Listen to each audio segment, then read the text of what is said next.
Hey there, today you're going to learn how to make your own video game. I'm going to teach you everything that you need to know to make a game just like what you see on the screen today.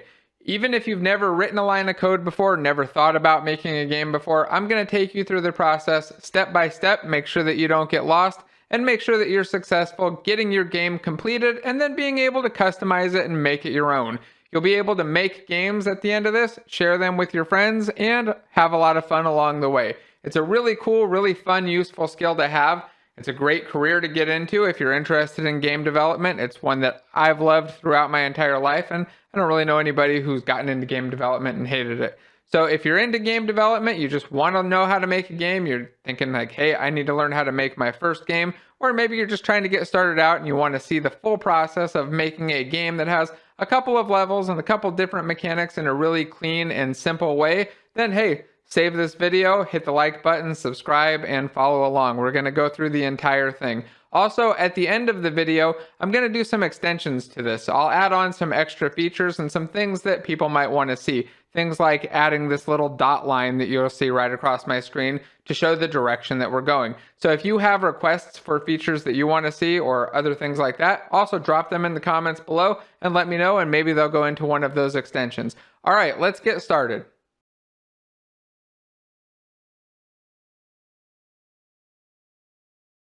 To build a video game, we're going to use a game engine. This is the common way that games are built, and we're going to use the most common game engine used, and that's Unity. It's my favorite game engine. I've used quite a few of them in the past and even done a little work building my own, but I really prefer using Unity to build games. It allows us to get right to the game development part and start doing fun things right away. Get right into the things that make our game special and unique.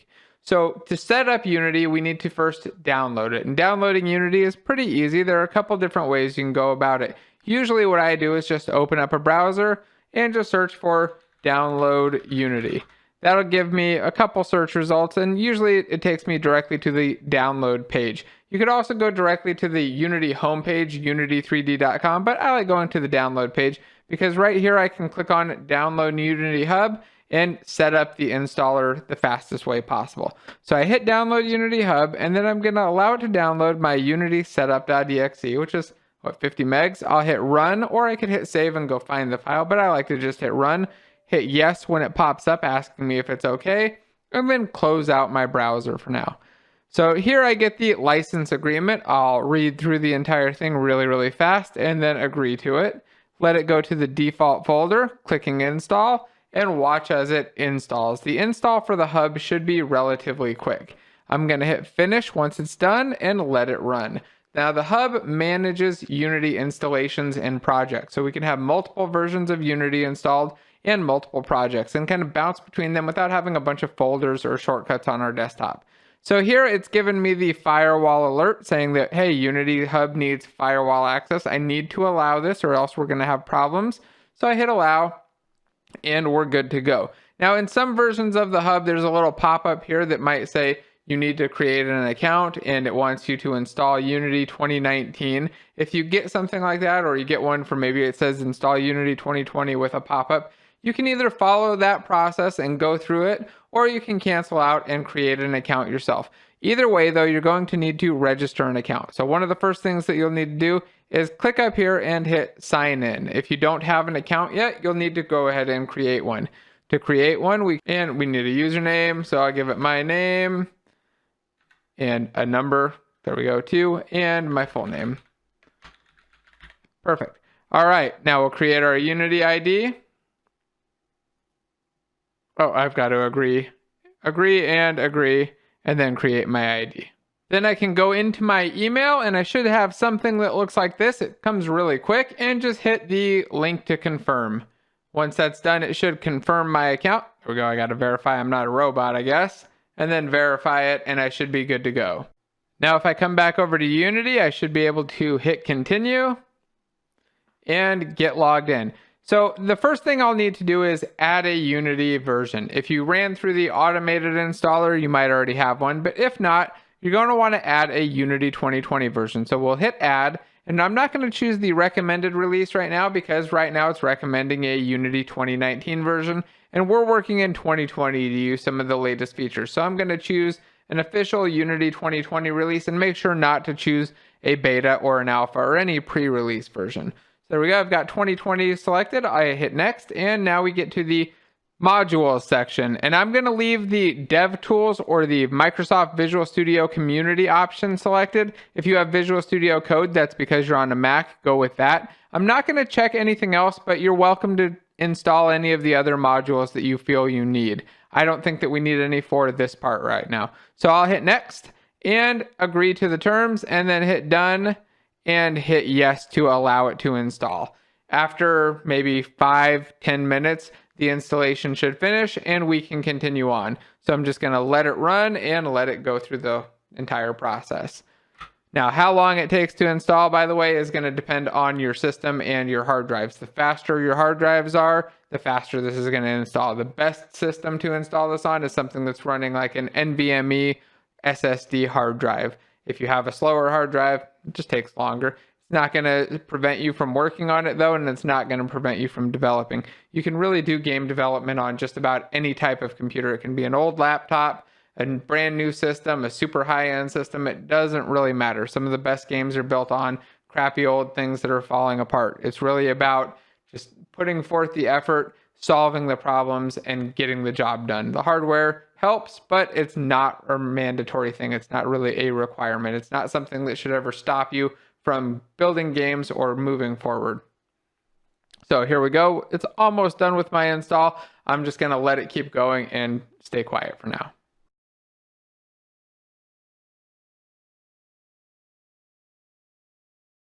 Once the install's finished, it should look something like this, and it's time for us to create our first project. So we have a Unity 2020 installation ready. We'll go to the Projects tab and hit New.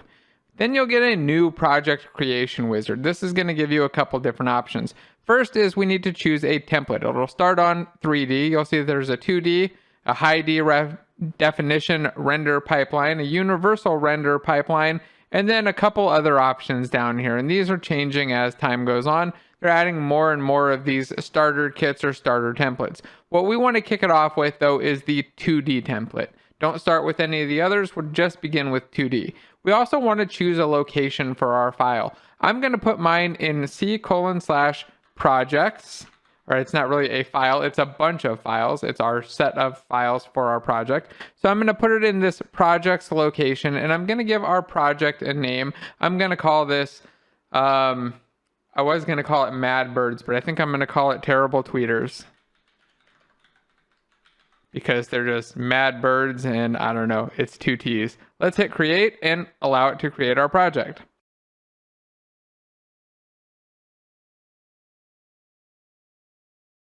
So here we are. Unity has started up and created our new game or our new project, and it's all ready to go, although there's really not much to see here. There's a lot of windows and a lot of boxes and weird text, but if you're not familiar with Unity, it probably just looks like a bit of a confusing mess. We have a couple different key areas. I'll point them out real quick, and then we're going to jump right into pulling in some art.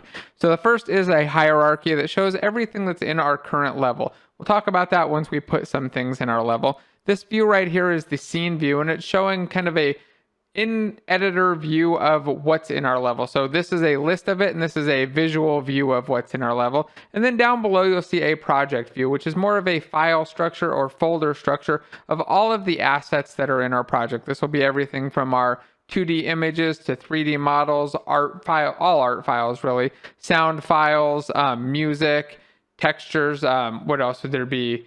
Prefab files. There's a lot of different stuff. Text files. Anything that's in our project is going to be right in here, including our code that we'll talk about later. So let's start by getting something into our project view. But first, let's make sure that yours looks like this. If it doesn't look just like this, you can always go to Window and then look for Layouts and choose Default. That'll bring you right back to this default layout view. So to get started with art, we're going to download what's called a Unity package. And a Unity package is really a zip file or a compressed file that contains a bunch of other files inside of it. And usually it contains a mix of art files and other Unity project related files, prefabs or code things, or materials, which are essentially art files. So we're going to download one of those and import it into the project. Now to download it, you just need to go to the link below or game.courses/birds. That's what we're going to do right now.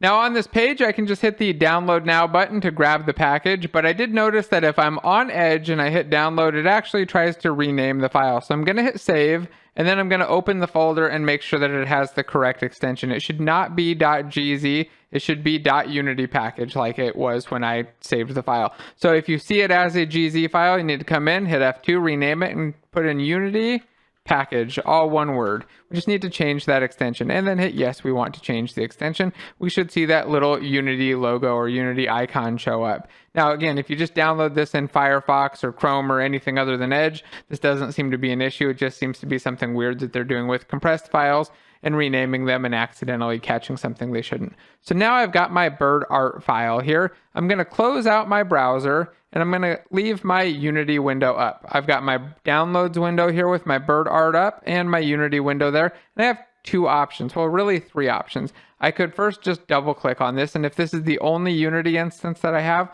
it's going to import this art into the project. The other thing I could do is just click and drag it into the project view as well. That way I can define which project it's going into if I happen to have multiple Unity projects open. You should only have one open right now though, but just in case, I want to make sure that you understand that process.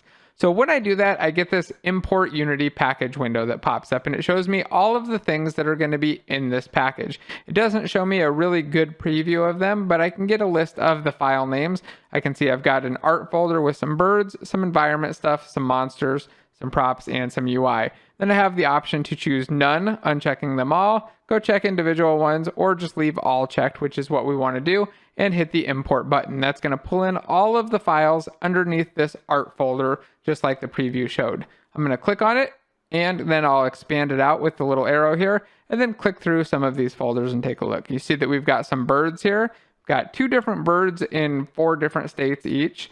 We've got an environment with a background and a piece for the ground. You'll see how we use that later to tile. We've got a monster here with his eyes open and closed, or his eye open and closed. We've got some crates for props and a little dot for our UI.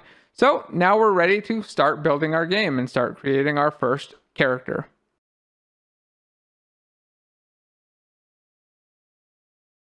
The first character in our game is going to be our red bird. So let's go into the birds folder and then find the red bird with his eyes open.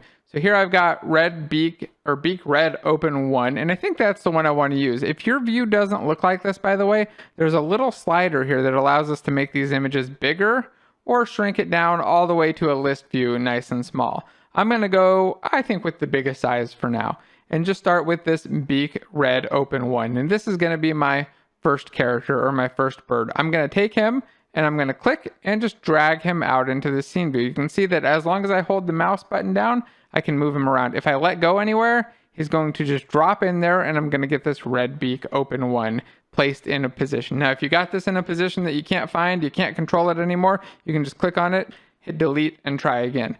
So now I'm going to take it and do it a little bit different this time. I'm going to take my red beak open 1 and I'm going to drop it into the hierarchy. The one difference here is that that's going to put it right in the center of my screen. And if we look over here at the inspector, you'll see that it's got a position value and it's going to be at 0, 0, 0. When I dragged and dropped one out into the scene randomly like this, watch, that value is not 0, 0, 0. It's somewhere else random in the world, or not really random, but at the position where I dropped it. Because here I dropped it below the middle point, it has a negative Y value. And because I dropped it to the left of the center point, it's going to have a negative X value. Watch as I drag this right to the left, by the way. Grab this X value and just drag, and watch as the bird goes to the right and to the left. And I can do the same with the Y value here. I'm going to delete this second bird and just work with the first one. And the first bird is a little bit hard to see because he's behind the camera. And there's a little camera gizmo that's showing in front of him. If I click this gizmos button, it'll go away. But I don't really want to do that. I want to keep my gizmos visible because that's showing me my camera outline, what the player can see, that white box. And it's showing me other things that don't necessarily have an in-game visualization. Like a camera in a game doesn't necessarily have an object there that shows as a camera. In fact, it usually doesn't. So I want to first just move this red beak open guy a little bit to the left. And to do that, I'm going to move over to my move tool right here. Right below this edit button is a move tool. And that's also W on the keyboard as a hotkey to get to. Once you're in the move tool, you can grab the arrows here, either the green or red arrow, and just drag it left or right. I'm just going to drag it over to the left a little bit, and then maybe grab the blue box and drag him up here so he's kind of up and into the corner. Now I'm going to save my level. Saving off my scene is pretty simple. To do that, I just hit File, Save, or hit Control S on the keyboard. Nice little shortcut. And then I'll hit play and watch our game in action. So I hit play and look at that. We've got a bird that sits there and does absolutely nothing. It's not very exciting for a game, so we need to start adding in some functionality or some movement or physics. And that's what we're going to do next.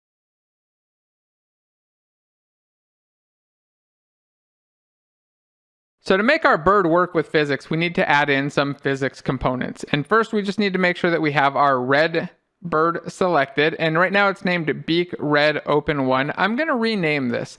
To do that, I'm going to click on him and then go over to the Inspector tab where we'll be working and just rename him to Red Bird. I got to spell it right. Red Bird. There we go. So that it's a little bit easier to say and see and name. Now I want to look at the components that we have. We have first the transform component. That's the one that I just showed you where we could drag and move it around and it updates as we move the position around. We can also use it to scale the thing up and maybe stretch it out or whatever we want to do, rotate it. But right now we're going to set that back to 1. Leave the rotation alone and leave the position right around there. We're going to skip over the sprite renderer because we're going to talk about those a lot later. And we're going to go down to the add component button. Here we're going to click the button and then go under the physics 2D section. There is a physics section that's for 3D stuff and it does not interact with the 2D physics system. So make sure that you go under physics 2D instead. So go to physics 2D and what we want to look for is the rigid body 2D option. I'm going to check that, and then I'm going to hit the play button and watch what happens. There we go. Our bird is now falling. Our bird is actually implementing physics now and using physics in a real world type of way. It's not perfectly real world, but it's pretty close. What's happening is he's sitting there and there's nothing underneath him, so he just falls, just like any object would if we have gravity there. Now, it's worth noting that we have a gravity scale value here, so if I set this to 0 and hit play, he's not going to fall at all. Watch, he'll just sit still. And I can even adjust this at runtime. I could set this down up to 1 maybe, or set it to 0 and set it to -1 and watch him start falling upward. There we go, and now he falls upward. So he's going to fall in the direction of the gravity at whatever multiplier we set it at. The default now is 1. That just makes him fall down at a semi-realistic value or realistic speed. So now he's falling, but that's not much of a game, right? We want a game where we can launch a bird off and make him fly into things. So we need to do a couple of things. We need to first set it up so that we can control the bird and make it so that we can control which way he's flying and falling. I said first, that's really last. First, though, we want to make it so he can collide with things and make it so that when he falls and hits things, he stops, maybe he knocks those things over, so that when we launch him off, he's not just flying through things and flying through space.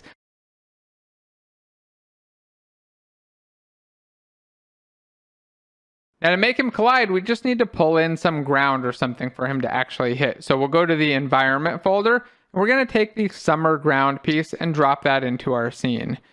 I'm going to put it somewhere below the bird so that he could fall down onto it. And if I hit play and watch what happens, we should see that, well, our bird just kind of falls right past it. And that's because while we've told our bird to fall and deal with collisions, we haven't yet told our ground that it needs to deal with collisions, and we haven't completely finished setting up our bird for collisions as well. So we need to do 2 things. First is to select the ground, and we need to give it a collider. We need to tell the physics system, hey, physics system, this object should be collidable, because remember, not everything in a game should collide. Our background shouldn't collide. That would be terrible, right? If you collide with the background, you'd just be walking on the top of it or something.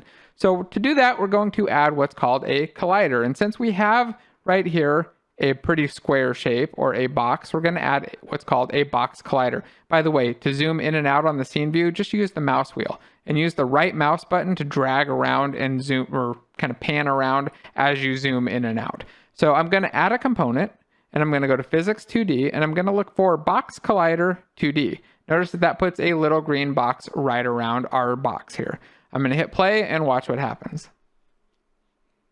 Look at that, we still fall right through. So the other part that's missing was on our bird. Our bird also needs a collider. Now if you're thinking, hey, let's add a box collider to that, well, we could, but is our bird a box shape? I'm going to say not really. We could also maybe use something like a circle collider, but there's actually a perfect collider for polygons or sprites like this called a Polygon Collider 2D. So that's what we're going to use. We'll hit Add Component. We'll go down to Physics 2D. and then search for the Polygon Collider 2D option right here. I'll add that on and notice that we get a green outline that matches with our sprite. The way that this works is that it uses the alpha or transparency of the sprite to kind of build this mask, and we can modify it. We can actually click on it and click on the edit button here and drag in and modify these points around if we need to. I think that the default one for this is probably perfectly fine though, but if you ever need to go in and modify one for your own colliders, that's how you just hit this little button and go in and redraw the collider around it. So now we've got a collider on our bird and one on our summer ground. I'm going to hold control and select them both so we can see the green around both of them, and then I'm going to hit play and watch, see what happens. There we go. We now have collisions. Our bird can hit things.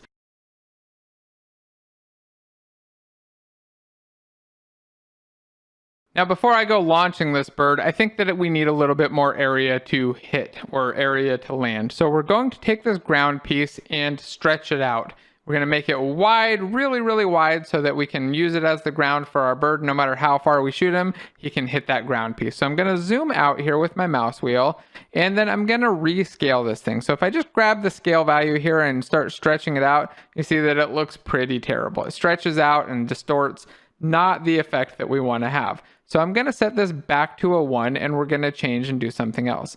Instead, what we're going to use is the tiled mode on our sprites. Right now, if you look at our sprite renderer, the draw mode is set to simple. I'm going to change this over to tiled, which allows us to do this stretched out or repeated tiles of a sprite.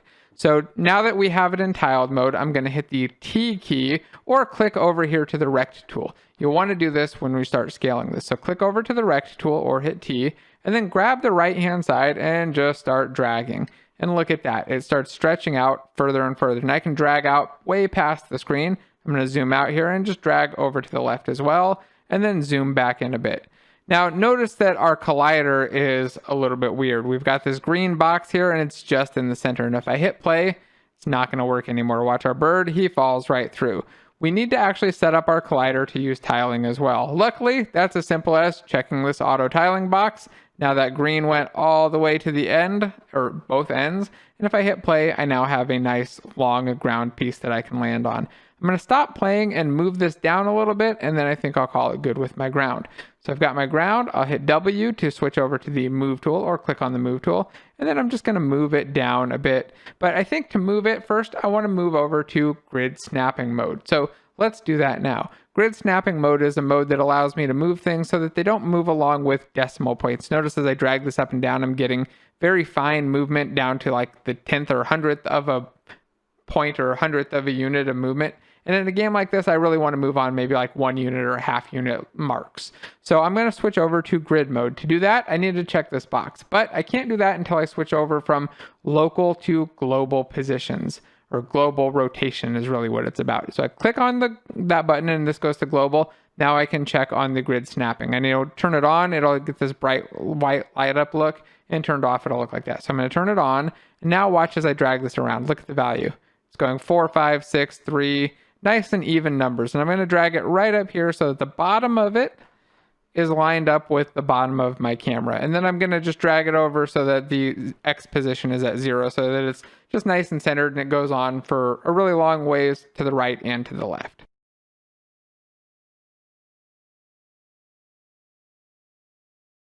Now we're going to pretty things up with a background. So we're going to take our summer background and we're going to drop that into the scene as well. I'm going to just grab it and click and drag. Let's see if I can do that. Click and drag, and there we go. I've got a background kind of plopped right down in my scene. I'm going to click on it though and just move it so that the position is lined up so that it's just above the background or the ground piece there, so that it kind of lines up and tiles neatly.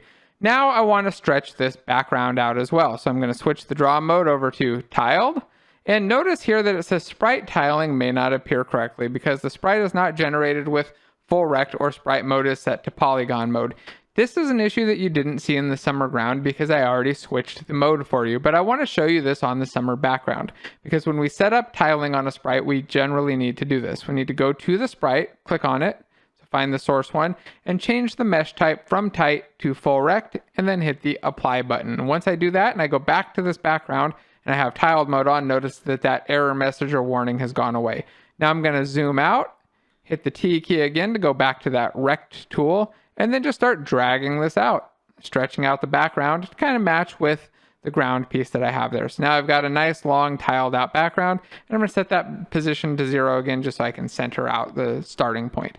Now if I go to my game view, notice that I'm in the scene view tab. We haven't looked at the game view. I can actually click through to the game view without hitting play and get an idea of what it looks like. I'm going to hit play one more time, just watch my bird fall onto the ground in this background, and then hit play again and get back to work.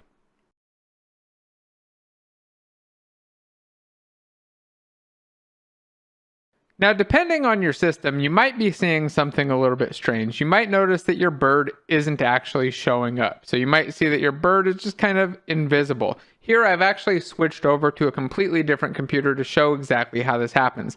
What's really going on is that the order that these things are drawn in isn't being controlled. It's somewhat random and it's left up to chance. Right now, we're not directly controlling what things should draw on top of what other object. So when we put them in the first time, it seemed like everything was fine. But if I build out to another device or another platform, or even switch to another computer like I've done here, you see that sometimes the order doesn't line up, and then my objects look like they're not there. They look like they've disappeared. If I go select that bird again, you can see he's there and he kind of shows up, but he's missing. So how can I fix him? Let's go through the process. What I need to do is really just pretty simple. I need to modify the order that he's drawn in, and I can do that on my sprite renderer. There are a couple ways that I can do it. The first is I can modify this order and layer. If I just grab this and drag it to the right so that the value is higher than 0, you see that the bird shows up. If I go to my game view, now he's there again. The way that this works is that everything in a shared sorting layer, and right now everything is in this default sorting layer, will get rendered in the order that it is set in this order and layer. It'll start with the lowest value first and then go all the way up to the highest. So it's going to start with my 0s and then go to 1s and 2s and 3s all the way up to 8. It also takes negative values, so I could just set my background to like -100 and it would be way behind. There's another way to do this though, and I want to show you that. So I'm going to set this back to 0 and I'm going to go select my background. So select this summer background object, and I know that I want this to always be behind everything. I don't want to have to change it constantly, and I could change the order and layer to just drag that down to a negative value and it would work, but the other option is to add in a new sorting layer. I can just hit this sorting layer option, and instead of choosing default, hit add sorting layer, and then I need to go into my sorting layers. It'll just bring up this actual layers and tags inspector that allows me to do some other things. For now though, we're just going to worry about sorting layers. You can hit the plus button to create a new sorting layer and then call it background. I'm going to give it a capital B just to stay consistent. Now, the important thing here is to make sure that these are in the correct order. So I want to make sure that my background is above my default. So the background draws and then default draws. And you might notice that nothing's changed. That's because if I go select my background, notice that the sorting layer isn't actually changed. When we go into that tags and layers inspector, it doesn't actually select the new value that we've created because I could have created 10 values and there it doesn't know what to pick. So I need to go in and pick background. There we go. Now it's showing up. Now watch as I go back to that tags and layers thing one more time. I'm going to hit add sorting layer. And if I rearrange these, look at that. Now my background is in front, so it shows up in front of the bird. And I click it this way, and now my background is behind it. Also notice that that fixed up our ground. So now we get our nice green edge over the ground, or the nice cool ground look that we're expecting to see.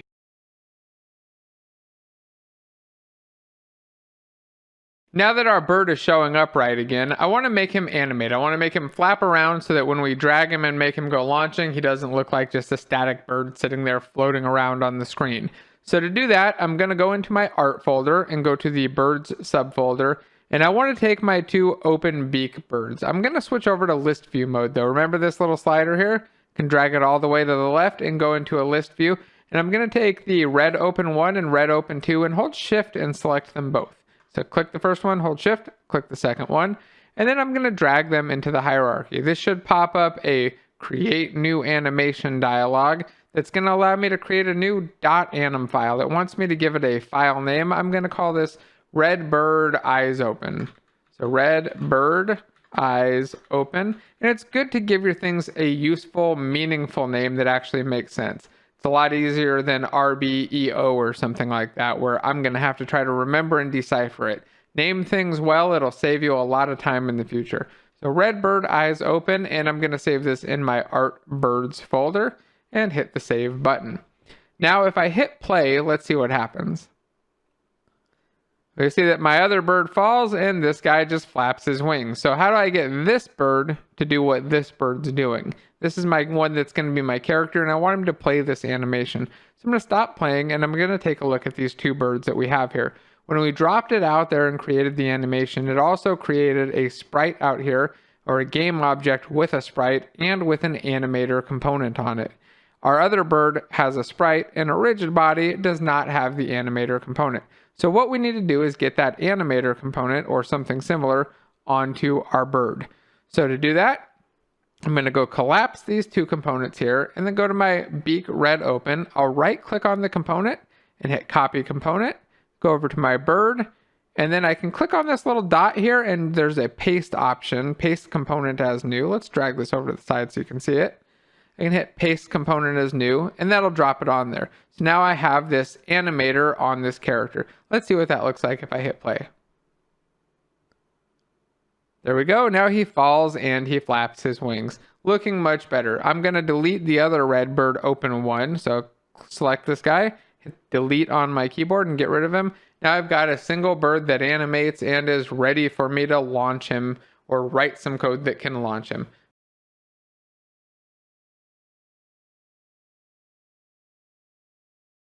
All right, now we're gonna write some code. This is the fun part. If you've been scared or worried about this, don't be. It's gonna be a blast, and it's not gonna be too complicated or anything too hard to understand. You'll see that the code that we write is relatively simple to get the job done. We don't have to do anything really complex or confusing, and you don't have to understand a lot of math or anything else. We're just gonna write some simple code to handle input and make a bird go flying. So to get started, we're going to need a code editor. Now I'm on Windows, and the default editor in Windows is Visual Studio. It's Visual Studio Community. Let me show you where that's set before I open it up. If you go into Edit and then go to Preferences, drag your Preferences window over, you see an External Tools section. Now this changes every version a little bit, but it should look something like this.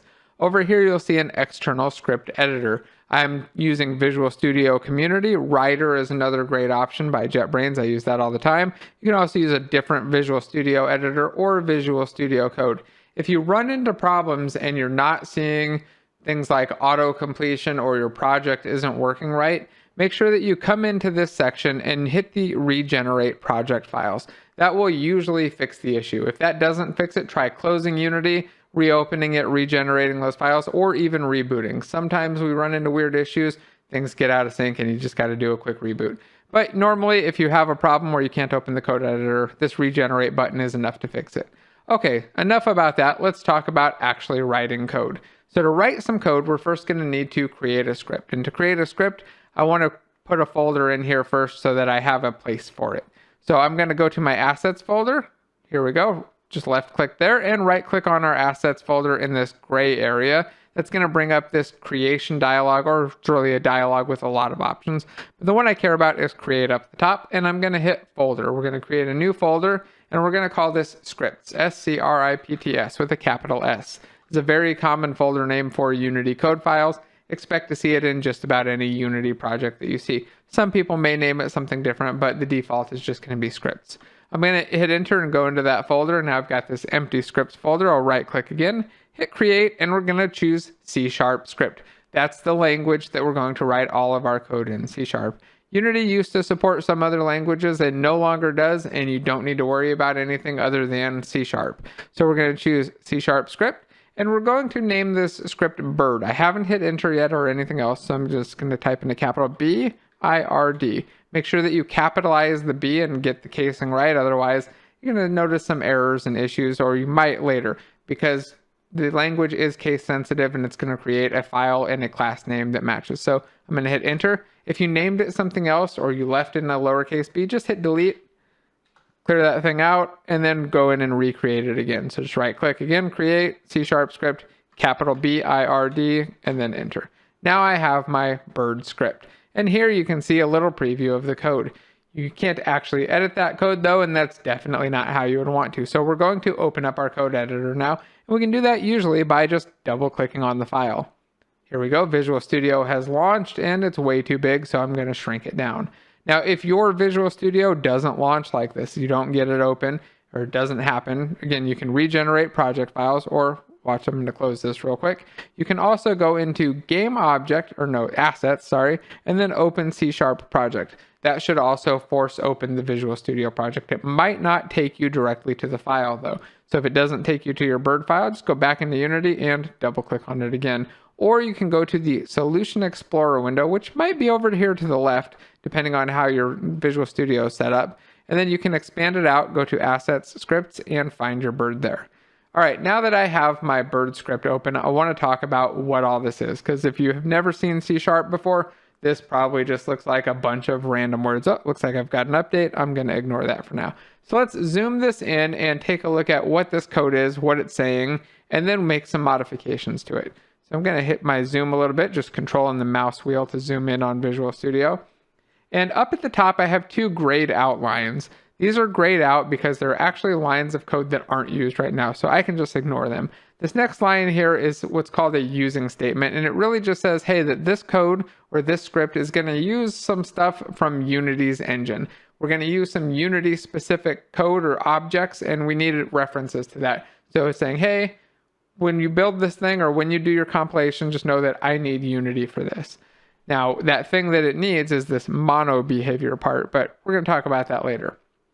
First, what you want to notice is that we have a public class named bird, and that matches up with our file name here, this bird, and the casing matches as well. If that doesn't match, if I misname this or I rename this or I put in the number 4 there, I'm going to get errors. My game won't work. It won't even start. I need to make sure that they match and that they match on casing. Underneath that, we have a void start and this little green section, which is a comment. This 2/ part means, hey, this is a comment. It's not actual code. It's just a note for the person that's reading the code, not a note for the computer of anything to run. So here it's just a note saying that start is called before the first frame update. We'll talk about what that means later. It just means really that it's called once at the beginning before update. Now, we'll dive into details later.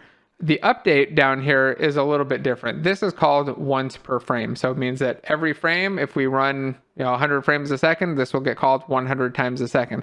What that means is that any code that we write that we want to run every frame, things like handling input or watching to see if we shot at something or if we got too close to something or maybe it got close enough for a collision, those types of things we would do in an update. The collision would be a little bit different, but we'll talk about that again too as we get a little further on. So let's start by writing some code here. The first bit of code that we want to write is going to deal with stopping our character from falling. I want to make it so that when we start off our game, our bird doesn't fall down, so that it sits still and then we can drag it around and then launch it just like an Angry Birds type game. So what we're going to do is add in a little bit of code in the start method. So to do that, we want to go down to line 10 right here, which is in between these braces. These braces define everything that is run during our start method. So when this object's life starts up or when our bird starts, the code inside these braces will run. Now the code that we want to write is going to access the rigid body component and tell it to become kinematic. Let's go look at what that looks like in the editor before we write the code for it. So I'll go to Unity and I'll select my red bird. And if I expand out my rigid body 2D, remember these arrows allow me to collapse and expand things. I'm going to collapse this info. I think it's a little bit useless. And if I look at my simulated option, what I can do is uncheck this and hit play. Watch what happens to the character. He doesn't fall anymore. If I check it and uncheck it, you can see that he starts falling and then stops falling. So what I want to do is make it so that he doesn't fall by default, so that he's essentially not simulated. In a 3D context, we would be toggling the kinematic state. Here we're going to toggle the simulated state of this rigid body.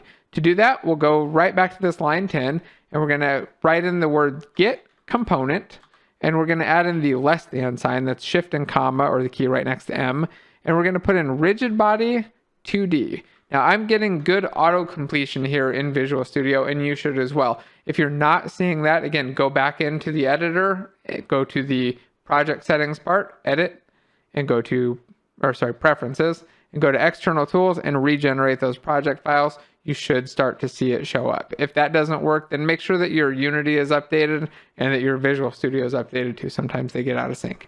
All right, so now I've got my method, get component, and I've got this less than rigid body 2D greater than. What that really means is get the rigid body 2D component. This greater than, less than around it is what we call a generic type, and it's saying get a component of this type. Now I need a open and close parentheses, so I do Shift 9, Shift 0, and that says, hey, actually execute this. So after every method call or everything that we want to run, we do an open and close parentheses, and sometimes we put parameters in there. So if this was going to take a parameter, I would put it there. Get component does not, though.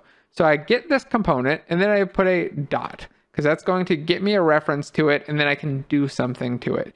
Now, if I scroll down here, I should find something for is kinematic or simulated. Now, we want to choose the kinematic option and not simulated, primarily because we want to be able to interact with this object through our player when it's still not moving around or when it's not falling. So we're going to choose is kinematic, and we're going to set that to true. Now, is kinematic just means that, hey, it's still simulated, but it's only controlled or moved by us or by our code, and it's not moved or controlled by physics objects or the physics system on its own.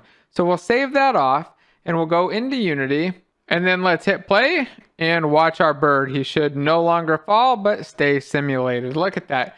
Now I want to make it so that our player can interact with the bird. We're going to set it up so that we can tell when our player has started clicking on him and get him ready to start clicking and dragging. I think we'll start by just tinting him a different color and then maybe make it so his eyeballs close. So to start with a different color, we're going to do something on the sprite renderer. Right now I'm in play mode, so my changes won't be saved. Watch as I change the color of this guy in play mode. So here I've clicked on the color, and I'm going to go over to maybe a yellow and then just drag over here. And look at that guy, he just turned yellow. If I go around the color wheel, you see he goes green, bluish, kind of a pink, and a red. I'm just going to go with like a red for now. And what I want to do is make it so that when I'm clicking and holding down on him, he turns red. And when I let go, he turns back to his normal white color. I'm going to stop playing just so you can see that the color got reset. If I'd done that in edit mode though, and gone like that, it would stay stuck in red. And I'd have to go back over to white and just change the color back.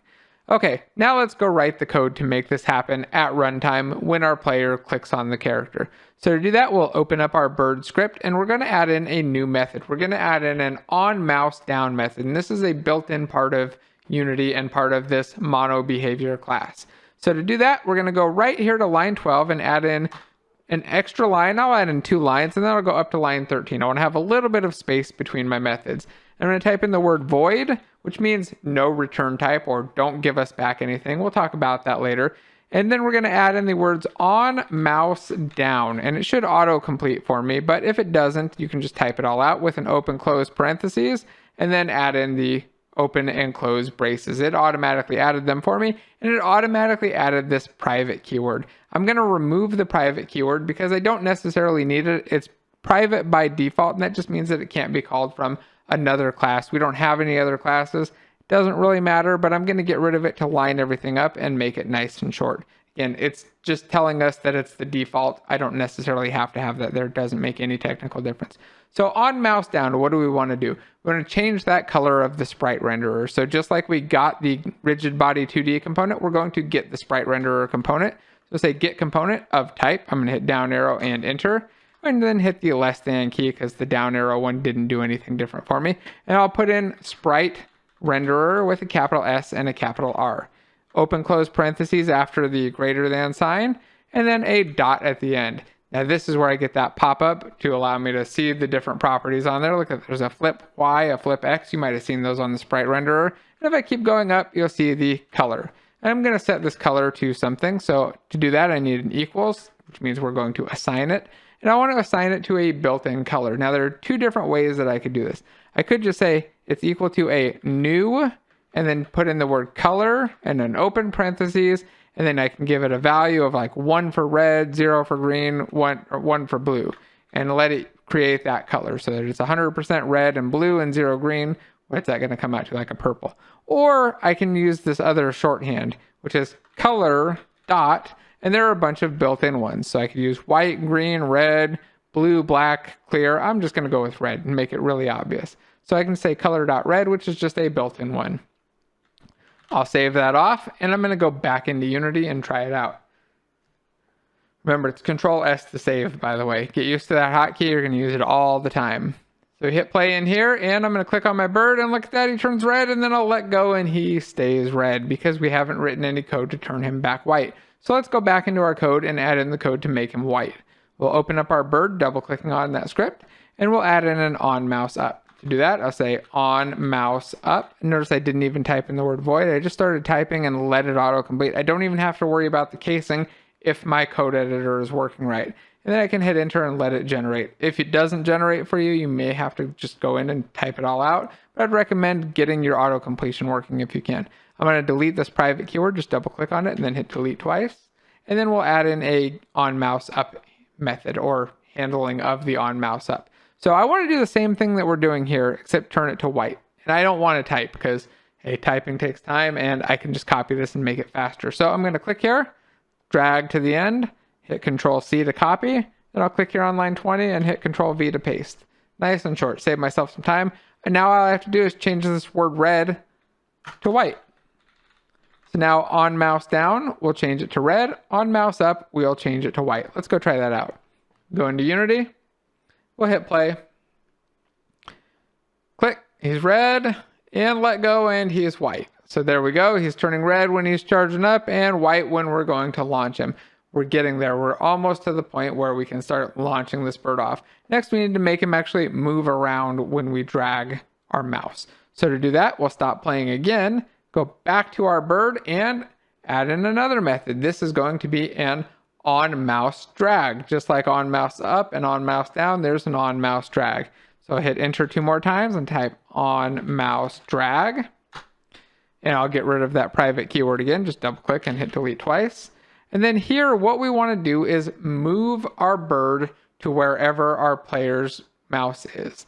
To do that, we're actually going to modify the transforms position. Let's go take a look at that real quick. In Unity, remember, we have this transform right at the top of all of our objects. If I click on any of these, they all have this transform. It has our position, rotation, and scale, the 3 kind of key things that any object in 3D space is going to need. So what we want to do is move the position of this in code to match wherever our mouse is. To do that, we're going to use our camera here, this main camera that has this main camera tag on it. If your camera does not have this main camera tag, this code is not going to work. So you'll need to make sure that you have your camera tagged as main camera. That's the default. It would only be different if you've changed it. All right, let's go into the code and write the code that we need. So on mouse drag, we want to figure out where the player's mouse cursor is, like where that position is. And then we just want to move the bird to that position. So to find the position, we need to set a vector or a variable to store this in. So we'll say vector3, which is a 3D positional vector. It's an X, a Y, and a Z. We can use it for position or other things. In this case, it's used for position.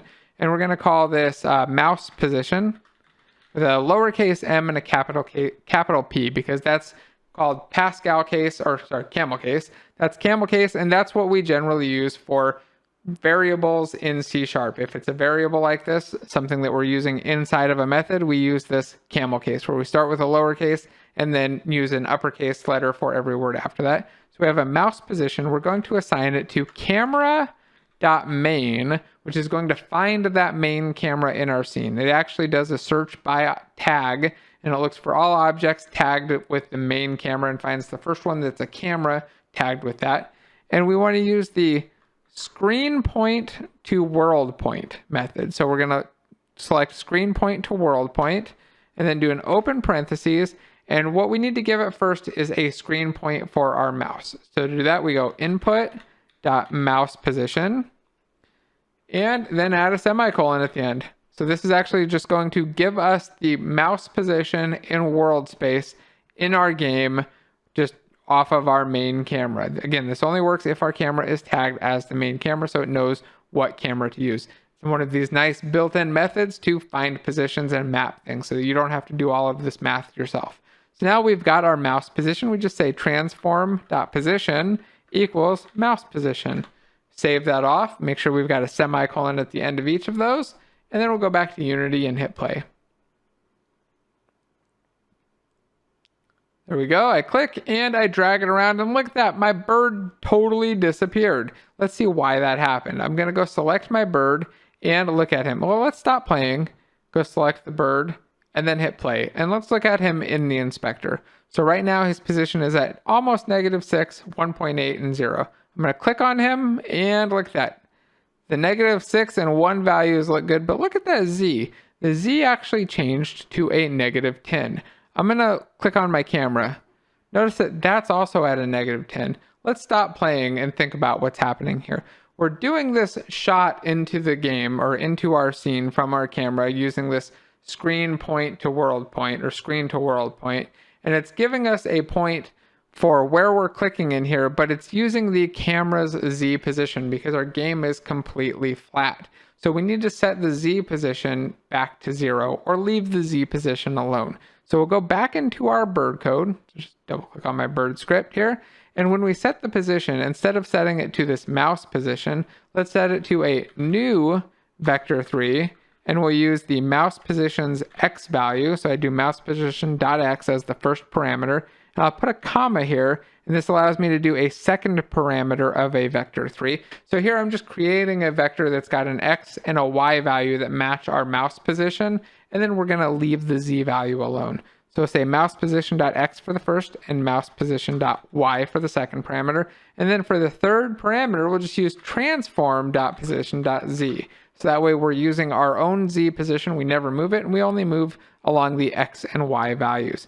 I'm going to save that again, go back to Unity one more time, hit play, and try dragging my bird around. Look at that. He drags around and now goes wherever I want. And if I let him go, I can just kind of place him and move him on the screen. So, I mean, you might have a game now. Oh, look, I dragged him behind the ground. So that might be something I want to address. But right now, that's a ground piece that he'll hit. So I don't really need to worry about it. I'm going to stop playing, let him reset, and then we'll get into adding some more stuff to him.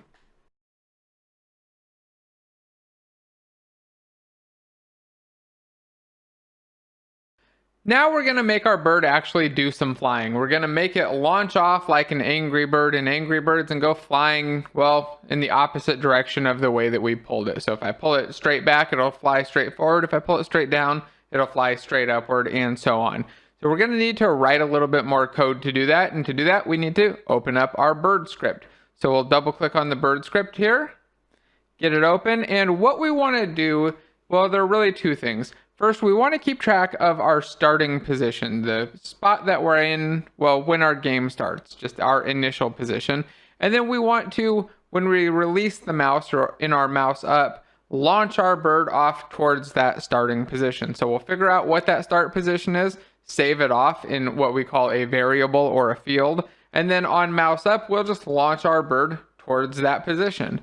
So to do that, I'm going to first zoom out my bird script. I'm going to hold control and use the mouse wheel and zoom out so you can see the entire thing. And then I'm going to go right up to my start method. Right at the beginning of my start method, I'm going to add in a new line. I'll just hit enter here on line 9 to add in another space, and I'm going to zoom in a little bit before I start typing. What I want to do here is save off my starting position, and I'm going to save that in what we call a variable. In this case, it's going to be a variable that's called a field because it's stored at the class level. Now you're going to see that I'm not going to actually start typing it at the class level. I'm going to start typing it in the start method, and then I'm going to let the editor do some magic and just kind of auto-complete for me or save me time so that I don't have to type as much. Now the name of this variable is just going to be start position. I'm going to name it start position because this is going to be my starting position, and I'm going to prefix it with an underscore. And that's just a naming convention or a habit of mine where if I have a variable that's not going to be specific to a method where it's going to be up here at the class level, I like to do it with an underscore first. So it's going to be underscore start position with a lowercase s and a capital P. And I'm going to start by just assigning it to a value. And what I want to assign it to is our current position. And there are two ways that I could get it. I could either use the transform position. So I could say it equals transform.position. But I don't want to do that because that's a vector3. And right now we're working in 2D vectors. And I want to cut out that third part of it, the Z part. So what I'm going to do instead is get the rigid body 2D's position. So I'll say get component, rigid body 2D. And then I need my open and close parentheses and then dot position. this will return back a vector2. If I put my mouse over it, you can see right there in the little tooltip, it says vector2, rigid body 2D position. That means that that's the return type. And that means that my start position will be a vector2. Now, right now I've got an error saying, well, what does the error message say? The name start position does not exist in the current context. That's because so far I haven't defined my variable. I haven't said, hey, what start position is, or where it is, or what the scope of it is, or anything like that. And you might not know what any of that means. What it really means is that I need to click on this little button here and hit generate field. And it's going to put in some code right here at the beginning of my class. It's going to say private vector2 start position. This is how we define a field in our code. So it's a variable that is saved off for our bird, and it's saved once for every single bird. If I put multiple birds in here, each one of them will save off its own start position in its own start position variable. Now it does start with this private keyword here, and just like with the methods down below where I said we don't need it, we don't need it for our private fields either, so I'm going to double click on it and hit delete twice. All right, now we have our start position saved off or cached. I want to scroll down and get to our mouse up part and do the launching, make our bird go launching off in the direction towards our start position. So to do that, I first need to get the direction to our start position, and we can do that with a little bit of very simple vector math. We'll need to get our current position and then just do a little bit of subtraction. So we'll say var current position, this is going to be a variable named current position, equals get component, and we'll get the rigid body 2D. Oh, I got to type in the 2D part right there with the open and close parentheses dot position. So this is going to save off our current position, which is a vector2. I could also type this as vector2 current position. It's just that I know that it's a vector2, so I didn't. It doesn't matter either way. Var is just a shortcut for different variables, and it'll let the editor just say, hey, I don't want to type out the name of it, just know that it's a variable and understand what it's going to be by what I'm assigning to it. So since I'm assigning a vector2 to it, it would be a vector2.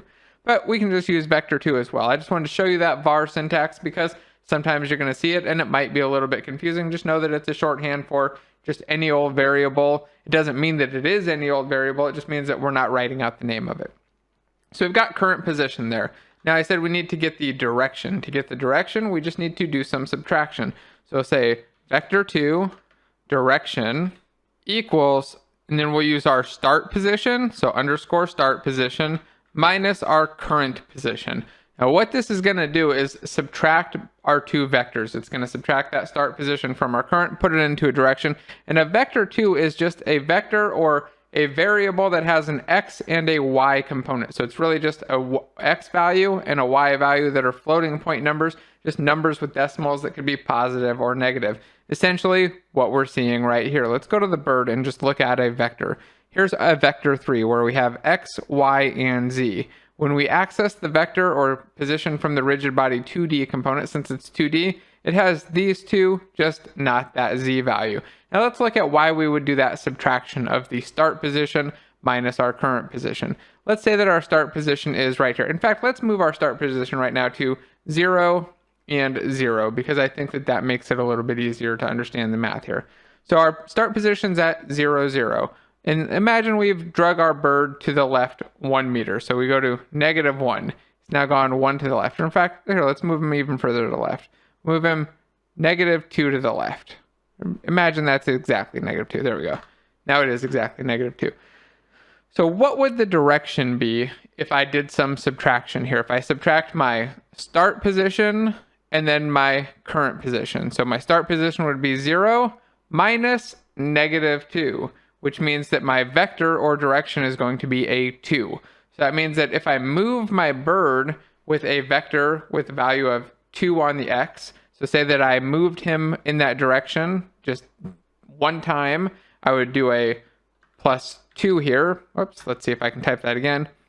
Can I get my plus in there? +2, and he would move right over there. Obviously, I don't want him to move that fast every frame, but that is the correct direction. That's the way that he would go. If I moved him to the left and down and did the subtraction, again, you'd see I'd get a positive 1.3 and a positive, 1.27 here for my direction. That would be my vector, the x and y values of it. So that's going to give us the direction and the distance though, not just the direction, because it's 1.3, and if I drag it off 5 meters to the left, it would be 5 instead of 1.3 or whatever. So we need to add another line to the code that will remove the magnitude or the distance from our vector and make it just what we call a normalized vector, where the total magnitude of it becomes 1. That means if it was only going horizontal, the magnitude would either be -1 or +1. If it was only going vertical, then it would be positive or -1 on the Y. And if it was going like at a 45-degree angle, you're going to get a, 0.707 on both of them. And you'll see how those values line up later, I think. But for now, just know that we need to use the normalize method on it. Let's go into the bird script and add that in. So we'll go right below our line 24 where we're assigning our direction. We'll say direction dot normalize. Right here, not normalized, by the way. Normalized returns back the normalized value of it. Normalized will just change our existing vector. Very different the way that they work, although they both give you the same thing. So now we've got a normalized vector. We've got our color getting set back, and what do we need to do? Well, we need to launch our bird off in the direction of our normalized vector, or in this direction. So to do that, we're going to go in here, add in 2 more lines because I want a little bit of spacing, and I'll say get component again, and we'll get the rigid body 2D one more time. And here we're going to add force in that direction. So we'll say add force, and then we give it a vector 2, which is a force amount or a force vector. We'll just give it direction.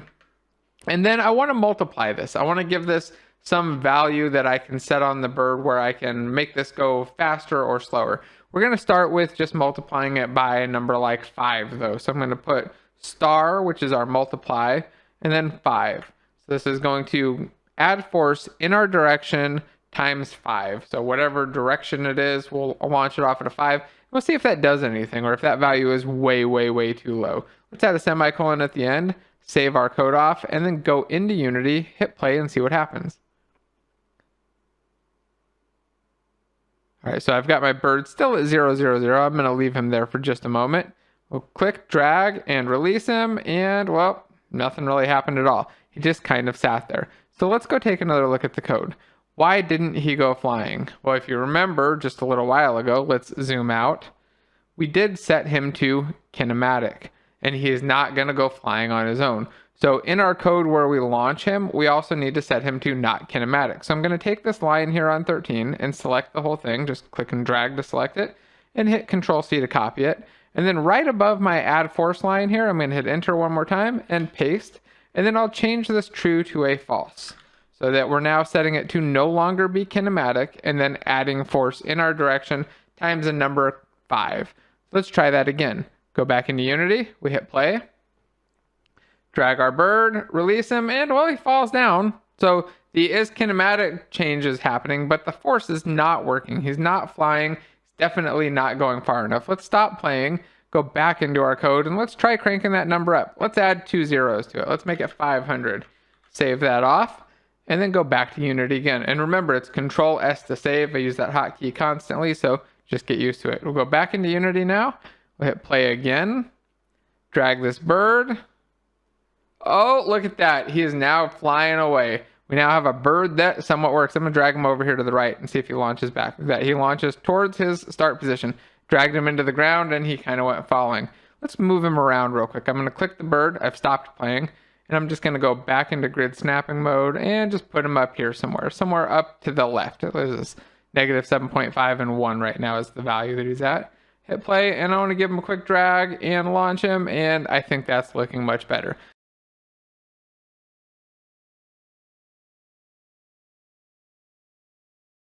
Now, before we go adding more functionality to our game, I want to show you how to do a little bit of cleanup and optimization. It's nothing major. It's actually something relatively small that's not going to make a big impact, but it's a good habit to get into and something that I want you to learn right from the start. So let's open up our bird script one more time, and let's take a look at all of these things where we're saying get component rigid body, get component rigid body, get component rigid body.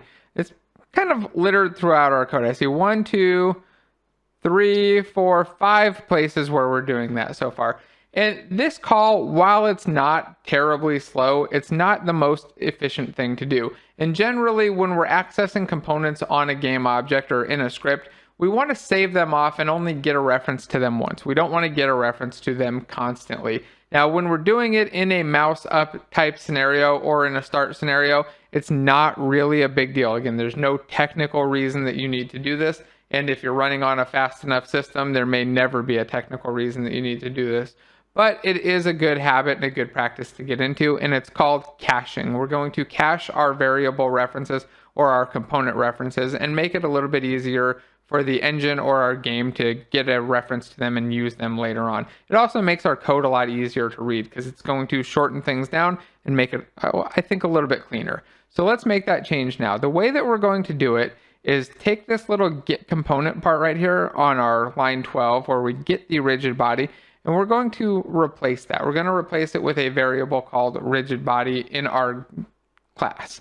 To do that, I think what we'll do is type it in a little bit different. Instead of having it autocomplete and letting the editor do it this time, we'll manually type it in. So after line 7, I'm going to hit enter, and I'm going to type rigid body 2D, and I'm going to put in a variable name. So I put a space, and I'm going to do underscore rigid body 2D. And I'm going to leave the casing matching, so I have an uppercase D and a lowercase r because this is one of my private fields in this class. It's a variable that's only accessible from inside this bird class. So now I have my rigid body 2D. I'm going to double click on it and copy it with Control C. And then I'm going to add in what we call an awake method. So I'm going to hit enter after line 9 and type awake. This is going to auto-generate it. I hit enter right after, so it auto-generated. But I'm going to double click on the private keyword and hit delete twice, and then paste in my word rigid body 2D. What I want to do here is get the reference to the rigid body 2D in this awake method. I'll show you what awake means in just a moment. First, let's type out the code. So we'll say rigid body 2D equals get component, and then we'll put in the type rigid body 2D, and then open close parentheses and a semicolon at the end to save that off. So what have we done here? We've saved off our reference to the rigid body so that we don't have to call get component on it every time. Again, get component, while it's not extremely slow, it's not the fastest thing ever. It does do some searching through our object to find this thing, and it's not cached, it's not the fastest. So what we're going to do now is replace all of our get component calls with this reference to the rigid body. So double click my rigid body, Control C to copy it if it wasn't already on my clipboard. Then I'll find my get component rigid body instances. Here's one of them. Select the whole thing, Control V to paste it. And I can do the same here. Select it all, Control V to paste it. You can also do a find and replace if you prefer to go that way, but I'm going to go through them manually so I can take a quick look at them all. The next one is in on mouse up, where we actually reference it 3 times. We get the component 3 times in a row, and we really don't need to do that. So I'm going to replace this first one here, just paste it in. And then these two, I'm going to cheat. I'm going to hold Alt, hold click, and then drag down here, and look at that. I can block select both of these sections. This works in Visual Studio and Writer and probably other editors. I'm going to hit Control V to paste, and look at that, it pastes over both of them. Pretty cool, right? Now I'm almost done, but I see the same thing with my sprite renderer. I'm getting a reference to it here. So I want to cache that as well. And I'm just going to go up to the top, do the same process here. Right after the rigid body, I'll say sprite renderer. Let's see if I can find it here. Oh, let's scroll down a couple more. Down arrow, by the way, to just go through these. So sprite renderer underscore sprite renderer. Oh, I got to go back. So I'm going to hit Control left arrow underscore end semicolon. There we go. Get that sprite renderer typed out. Double click on it and copy it with Control C, then paste, and equals get component sprite renderer. Open close parentheses and the semicolon. There we go. So now we've got our sprite renderer cached. It's still on my clipboard, so I'm just going to find the 2 instances where we're using it. Here's one of them, and paste it in. And where was that other one? Right here, and paste it in. So now we are caching our variables. Let's scroll or zoom out a little bit and see what that looks like. So we've got rigid body, sprite renderer, and a start position. These 2 are components, and this one's just a position or a vector that we're saving off. I'm going to save my code, and then let's talk about awake.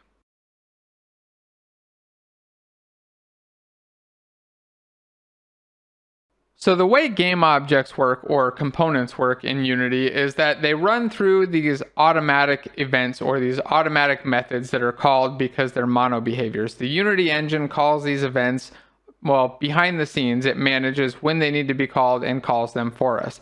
The events are things like the awake that we just implemented, start that's there by default, the update, the on mouse down, on enable, on disable, on destroy, And I'm going to show you right here on this page the execution order, just a quick overview of what some of these look like, or the order that they're in. The first one that you'll see is awake. This gets called on all of our objects or all of our components first.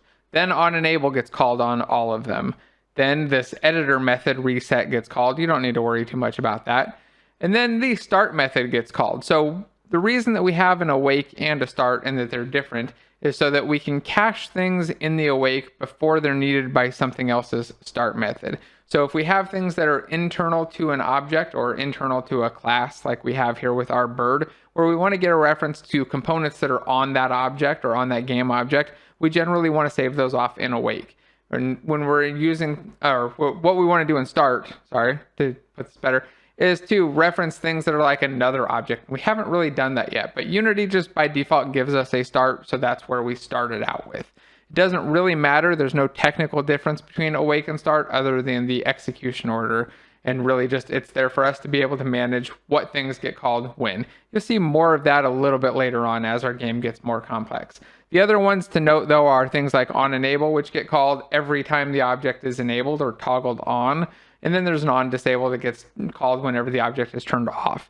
And then there's on destroy. But we're not going to dive too much into these. Just know that you can look up the execution order. Just look for Unity execution order to find more info about it.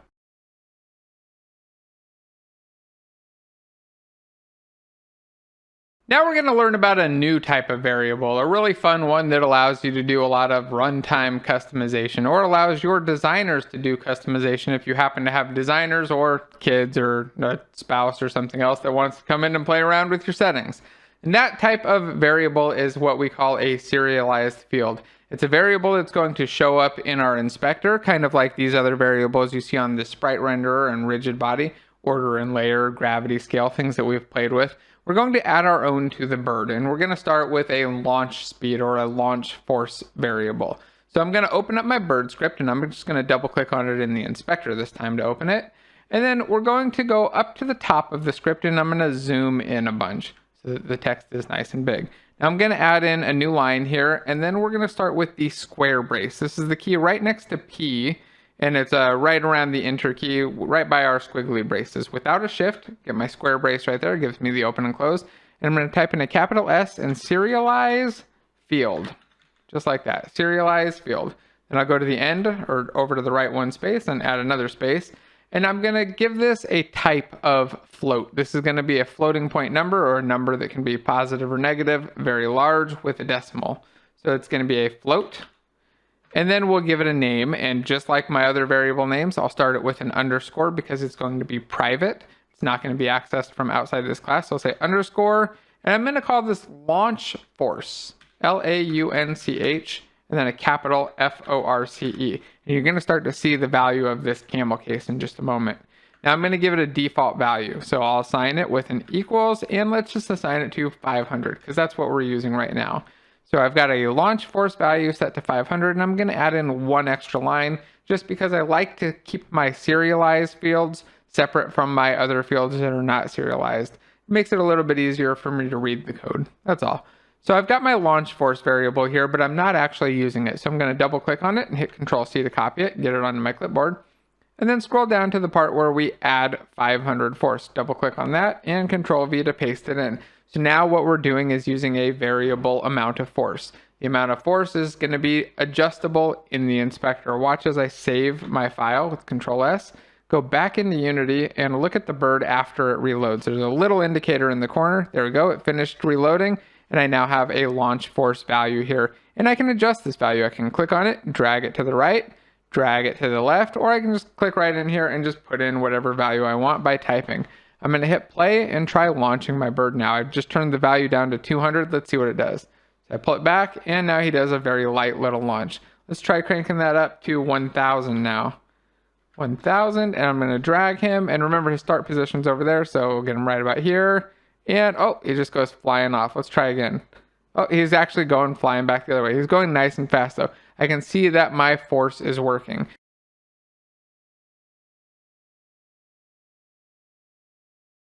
And now that our bird can actually fly, I think that it's only fair to give you some things to shoot your bird at or launch him at so that you can make them knock over before I make you write any more code. First though, I'm going to crank his launch force back up to 500 while I'm not in play mode and save my scene with Control S. Then I'm going to go into my art and go to the props folder, and let's start with a couple of crates. I'm going to zoom out my scene view with the mouse wheel here and right click and drag to pan around. And I'm just going to place a couple of crates over here that I can launch my bird at and see if I can knock them down or not. So I'll take crate 1 right here, click and drag it into my scene. I'm going to make sure I've got snapping mode on, and if you can't see snapping mode, it's not on, make sure that you click over to that global mode and turn snapping on so that it's lit up. Here we go, I've got it snapping into position. Now I'm going to duplicate that one. Well, let's not duplicate it yet. I have a crate here and I want to be able to knock this crate over. If I just hit play right now and launch my bird at this crate, he's not going to knock it over. Watch. He's just going to go... Okay, let's try it again. Let's try cranking up that speed a little bit more on this bird. I'm going to put it up to like a 700 and then launch him really, really hard at the crate. And watch, he's still not going to knock it over, even if he does get to it.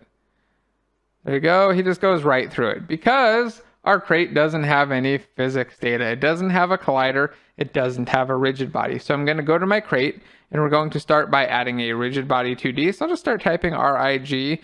Notice that I can just kind of filter down. I don't have to go through the menus to find things. The menus are great if I want to find and discover new stuff, but if I know what I want to find, I can just type it in and get it quicker. So there we go, rigid body 2D. The other thing I want to add is a collider. Now here, I probably don't need a polygon collider. I have, well, really a box. It's a square. It's very simple, very straightforward. So I'm going to go with a box collider 2D. That's how we do a simple square. So add a box collider 2D. Notice that the green outline matches up perfectly. Now let's zoom out and let's launch the bird one more time at this crate and see if he actually does something to it. Here we go, pull it back and he goes flying and, well, he kind of nudges it. There we go. Not bad. It's better than what I was getting before. Now he's not going through it anymore. So I'm going to stop playing. I'm going to take my crate and I'm going to do what we call duplicating it. I'm going to copy this crate so that we have multiple instances of it and we can stack them up. So to do that, I'm going to select the crate and hit Control D. If you're on a Mac, it's Command D, but Control D. Now I have crate 1, and notice that it put these little parentheses in a 1. This just means it made a copy of it and it tried to give it a unique name and it gives it a 1. If I do it again, it's going to be a 2 and so on. So I want to move this crate 1 and it actually selected it automatically. So I can just click and drag it up and look at that. Now I have 2 crates stacked. I'm going to hit Control D again. Got 3 crates stacked after I move it up. Control D again, move it up, 4. Control D, I've got 5. Let's go to 6. Okay, let's go all the way up to 7 and be crazy, right? Now let's hit play and try launching our bird at this stack of crates. So take the bird, pull him back, and launch. And look at that, he almost knocked him over. Oh, look at that, he just came so close. I'm going to stop playing, crank up my bird's power even more. I'm going to give him like a 1,000 value there. Hit play one more time and just see if I can launch him right through these things. Pull it back, launch, and there we go. He now knocks over the boxes.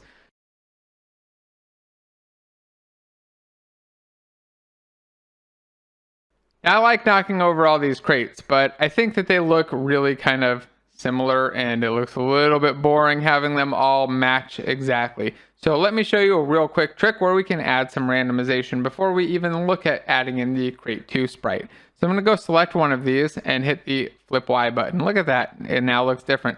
Go select another one, hit flip X. Now select this one and hit flip X and Y. Go flip at Y on this one and maybe just flip X on another one of these. Now I've got a little bit of variation there and variety. And it's a nice little trick that you can use in 2D when you have sprites like this to just swap them and move them around and kind of reuse them so that you don't end up having to create them in all different directions and things. Now that I've got them kind of set up though, let's see how I could swap out the sprite with a different one too. Maybe I want to have, let's change this one and, oh, maybe this bottom one to not have a crossbeam in them. So I've selected them both by holding Control and clicking on them. I could also click over here, hit crate 1, hold Control and select this crate 1 number 3, right? Get them both selected. And then I want to change out the sprite value here. To do that, I have 2 options. I can either hit this little search box or search button, which will pop up a select sprite option where I can just go select the crate that I want. So here, I'll drag this down and click on it, and you can see that it actually swaps them out right there. That works fine. That's one way to do it, and it's pretty easy to do. Another way to do it that sometimes catches people off guard and might be an issue, but it's worth learning and understanding, is to click and drag into the sprite field. So I can click, drag, and then release. Now, what people often do and mistake this for or mess up with this is they'll go over here, they'll click on it, release, and now the inspector is showing data about this sprite instead of about the two selected objects. Those objects are no longer selected, so I got to go reselect them, and then they go, oh, here, I clicked on it, and now look, I did it again, and then they start to get really frustrated. So if you start to struggle with that, just remember, hold, click, don't release, and then drop it, or hit the little search box and get the pop-up. It works great if you don't have a lot of stuff in there. And the pop-up has a search filter too, so you can use that to find things if you're having a harder time. So let's save off our scene one more time, hit play, and go knock over these different looking crates. See if they go flying. There we go, look at that.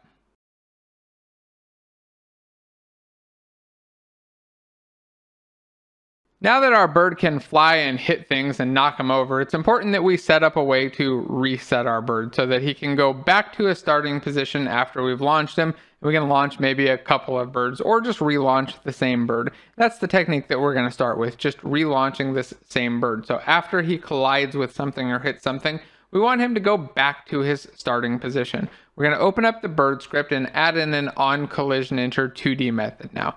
So we'll open up our code, and I'm going to go right down here to the bottom, right below our update. In fact, I'm going to, let's go right below update and add in 2 lines. So I'm here on line 54, and then I'll zoom in. And we're going to type in a special method called onCollisionEnter2D. Now, I didn't type in the casing because I know it's going to autocomplete, but it is case sensitive if you end up typing it. So I'm going to select the onCollisionEnter2D, let it autocomplete, and there we go. We now have the method. I'll double click the private and delete that because, again, I don't need it. And this is what it looks like. onCollisionEnter2D with a collision2D type of object. That's the parameter that'll get passed to us, named collision. So what's going to happen here is whenever our sprite or our bird collides with something, this method will get called. We'll get passed in a special parameter that has some info about the collision, telling us what things we hit, what angle we came in at, how hard we hit it at, or how hard we hit it, what that velocity was like.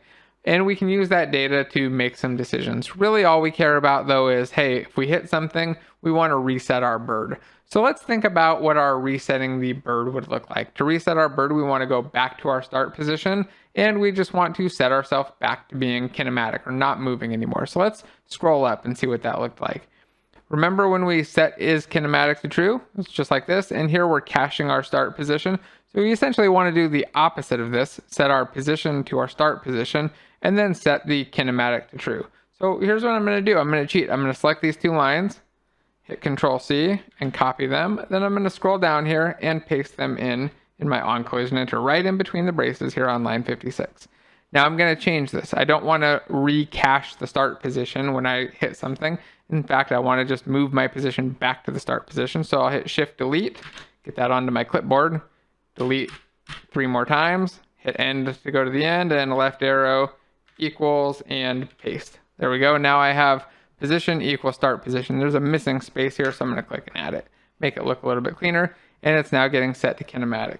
So if I save this off, now when I hit something, my bird should instantly reset and become kinematic again. Let's try it out and see if that works.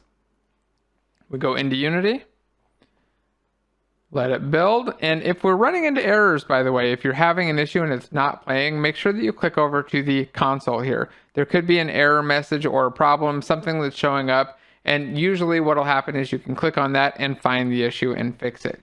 Now, I'll show you what that looks like real quick. In fact, let's say that I added in an extra equal sign there and saved that off. Now there's an error here. I've got a red underline. Maybe I didn't notice it before I switched over to Unity. Come into Unity and it says, hey, only assignment, call, increment, decrement, await, and new object expressions can be used as a statement. You might think, oh, okay, I don't know what any of that means. I'm lost. I'm confused. What really matters is right here.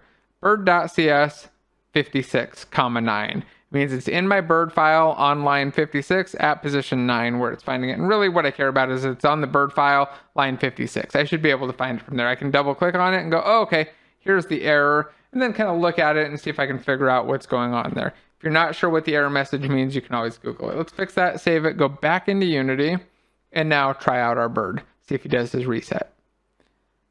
All right, here we go. We pull, drag, and release. Bam, bam, bam. Okay, so he's going back, and he's just constantly getting reset. He's not completely stopping, though. And in fact, he didn't keep getting reset. He just kept launching over and over, I guess. So let's fix it up so that he stops moving. We set him to is kinematic so that our system won't move him automatically or won't control his velocity. We actually need to set his velocity down to 0 as well to stop him. To do that, we'll go back into our code, and right here, after we set is kinematic to true, we'll add another line, say rigid body 2D dot velocity. There we go. Equals, and we can use this built-in vector called vector2 dot 0, which is just a 0 for the x and a y. So it's just going to stop the thing completely. Let's save and go try it again.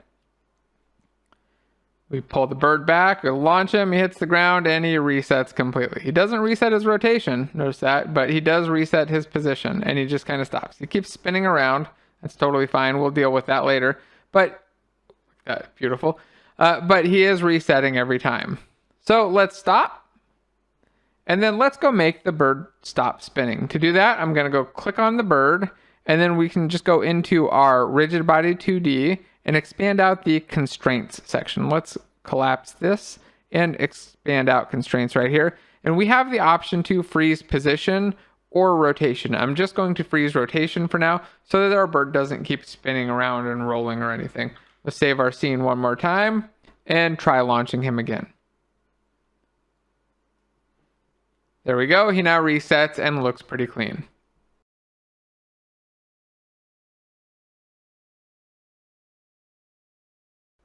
Our current reset code happens a little bit too quick for me, I think. So if I pull back and launch my bird, he kind of resets before he can go flying through things. And I don't want that to happen. I want him to reset after a little while. I want him to hit something and then maybe wait 3, 4, 5 seconds and then do his reset. So we're going to implement what we call a coroutine, or a way to allow us to wait a period of time and then execute some code, or to run some code over time is another good use for coroutines. So I'm going to stop playing and we're going to open up our bird script again. Double click on it to open it. And what we're going to do is modify our onCollisionInter. We're going to take the code that's in here, we're going to pull it out into another method that will invoke as what we call a coroutine, or a thing that runs over multiple frames. To do that, I'm just going to start typing a new line right here after 55, and I'm going to begin with the start coroutine method. This is a built-in method in the mono behavior, so we have it in any of our components that implement mono behavior as their base class, or anything that we create as a new script like that, like we've done for this one. And now we need to do open parentheses and we need to give it a name. And I'm going to call it reset after delay with a capital on each one of the words, because this is a method, not a variable. Method names should always be what we call Pascal case, where they have an uppercase letter for the first word and for every word after that. Notice that for update, onCollisionInter, and all of the built-in Unity methods, they all do that. So now I need an open and close parentheses again, and that's inside of these other parentheses. So we have an open here, another open, a close, and a close. You'll always notice that these should kind of match up. You'll end up with the same number of opens as closes for braces, parentheses, square braces, and everything else. Now I'm going to hit semicolon and close that off. Now it gives me an error here saying that the name reset after delay does not exist in the current context. And it gives me the option to show potential fixes. Or I can click on this little box here and hit generate method. I'm going to hit generate method, but it's going to give me the wrong thing. And I want to show you that because it gives you the wrong thing every time and it causes problems. So I click on it and, well, you can't see what it did, but if I scroll down, there we go. It generated this private method that has a string return type called reset after delay. And then on line 65, it has this throw new not implemented exception. That's just a default thing whenever we generate a method that's an error that will pop up saying, hey, you forgot to actually write the code for this part. And it assumes, hey, until you write the code, you probably want the error message saying, hey, don't forget to do this. You didn't create it for no reason. So we're going to delete line 65 here. We don't want to do that. We're going to implement it. But we also need to change this string. String is not the correct return type for a coroutine. It needs to be an IEnumerator. Now, it's also possible to accidentally put IEnumerable in there. If you see a B in there, you messed up, just change it and switch it over to IEnumerator. It's still going to be red. It's still going to give an error because we haven't finished implementing it. I'm going to remove the private keyword here, double click and delete twice, and then we'll go inside the method for reset after delay. What we want to do here is wait. We want to do a yield or a wait for seconds. And we're going to wait for, I think, 3 seconds. To do that, we're adding this command called yield, Y-I-E-L-D, then return, return with a space between them, and then new. And don't worry about the syntax. It looks a little bit weird and confusing. You're going to get used to it when we write coroutines. You do a yield return new, and it's almost always wait for seconds, or yield return null. You'll see that later on though. For now though, it's yield return new, wait for seconds with capitals on each letter or each word, and then an amount of time, and I'm going to put in 3. Close parentheses and a semicolon. So this is just going to wait for 3 seconds. Now after 3 seconds, the next line of code will run. Now for the next line of code, I really want to set all of these positions back to 0. So I'm going to select them all. I'm going to cut them. To cut them, we can either right click and hit cut, or on a regular keyboard, it's just Control X or Shift Delete. Now it's on my clipboard. I'll hit Control V and paste it right down there. And then I'll go up to line 58 and hit Shift Delete to remove that entire empty line there. Save it off. Go back into Unity and play, and let's see what happens. So I launch, I hit a box, hit some stuff, and there we go. After a couple seconds, he resets. Now it's worth noting that it resets after my last collision. So every time I collide, it's restarting that method, and the reset's happening at the end of the last one. So there we go though. It's resetting after a delay, and I can actually see my bird landing there and hitting things. So when I start to have enemies, I can see them getting hit as well. Now on the topic of monsters, I think it's about time that we put one in and give our bird something to hit, some target to hit and progress throughout our game. So we're going to go into our art and monsters folder, and let's take the open-eyed version of the monster, click, and just drag him into the scene. I've got my snapping on, so I'm going to move him around and get him into a good position right behind these blocks. Then we'll add some components to him. First, we'll add a rigid body 2D, that he responds to physics, and then we'll add a polygon collider 2D. Now I'm going to zoom in. Well, let's expand out the polygon collider and then zoom in and see it looks pretty good. I think it matches pretty well. Remember, if it's collapsed, we won't see that green outline. Yeah, I've got my polygon collider, my rigid body, my enemy there. He's almost ready to knock over, right? Let's go shoot our bird at him and see if he goes flying. There you go. We knocked the bird and he tips over the monster. Kind of cool, but he should really be killing the monster, right? So let's start by making our monster die, or let's not really start, but continue by making our monster die when he gets hit by something.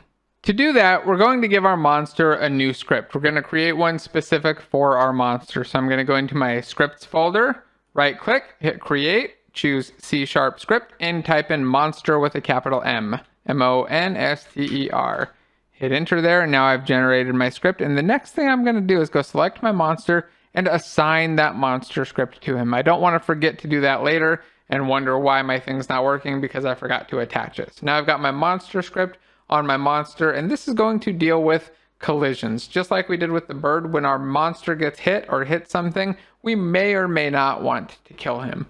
Now, we don't want to kill him every time because he's going to fall and hit the ground. We probably don't want that to kill him. But we do want to kill him if he gets hit by the bird, or maybe if he gets hit by a crate from above, or gets hit by anything from above. So let's start by just making him die to the monster, or to the bird, not the crates at all. So we'll open up our monster script by double clicking on it. This should pop up a Visual Studio instance with a new script that looks just like this, where we have our monster and it has a start and update. Again, if you have problems opening it up, you can always go into edit and then preferences, and then go to external tools and try regenerating your project files, or just restart Unity. That tends to fix things, or restarting Visual Studio. All right, now we're in our monster script, and what we want to do is first just delete start and update. I don't need either of these, so I'm going to select them all from line 7 to 17 and hit delete. Now I just have an open and close parentheses around my class. This is the bare minimum that I need for a class, other than I don't need these two grayed outlines, but we're going to leave those alone for now. Zoom in a little bit and we'll start typing our code. We're going to add an on collision enter 2D, so I'll type in ONCOL and hit the on collision enter 2D version of it right there, and then double click on private and hit delete. If you have to type it out, again, there's the text for it. Just type out on collision enter 2D, make sure that you match the casing. Now what do I want to do? Well, the next thing I want to do is check to see if we got hit by a bird. So let's check to see if the collision was with a bird, because if it was with a bird, we definitely die instantly. So I'm going to say bird equals collision.gameObject.getComponent. Don't worry, I'm going to explain what all this means in 1 second. And then an open, or the less than, the one next to M, and then bird, so we're giving it our type, go to the right, and do an open close parentheses and a semicolon. So what are we doing here? We're looking at the collision, and the collision gives us a game object of the thing that collided with us. So that's this reference to the object here. That's this thing right here. So say we hit with a bird, we're going to get a reference to this game object, and we're going to say, hey, on this game object, get a bird component. Now, if there is a bird component, we'll get a bird here. This will be a valid value. It will have a result in it. If there's not a bird on there, we'll get back what's called null or nothing. It just means that it's a reference to no bird at all. There's nothing there at all. It's totally essentially like a zeroed out nothing value. So if there's nothing there, it will be null. If there is something there, it will be not null. So what we can do is say if bird is not equal to null, so that means that we do have a bird. And I'm going to hit enter here, and I'm not going to add braces after this statement. I'm going to say destroy, or no, let's not do a destroy. We'll say game object dot set active, and then we'll do an open parentheses, pass in false.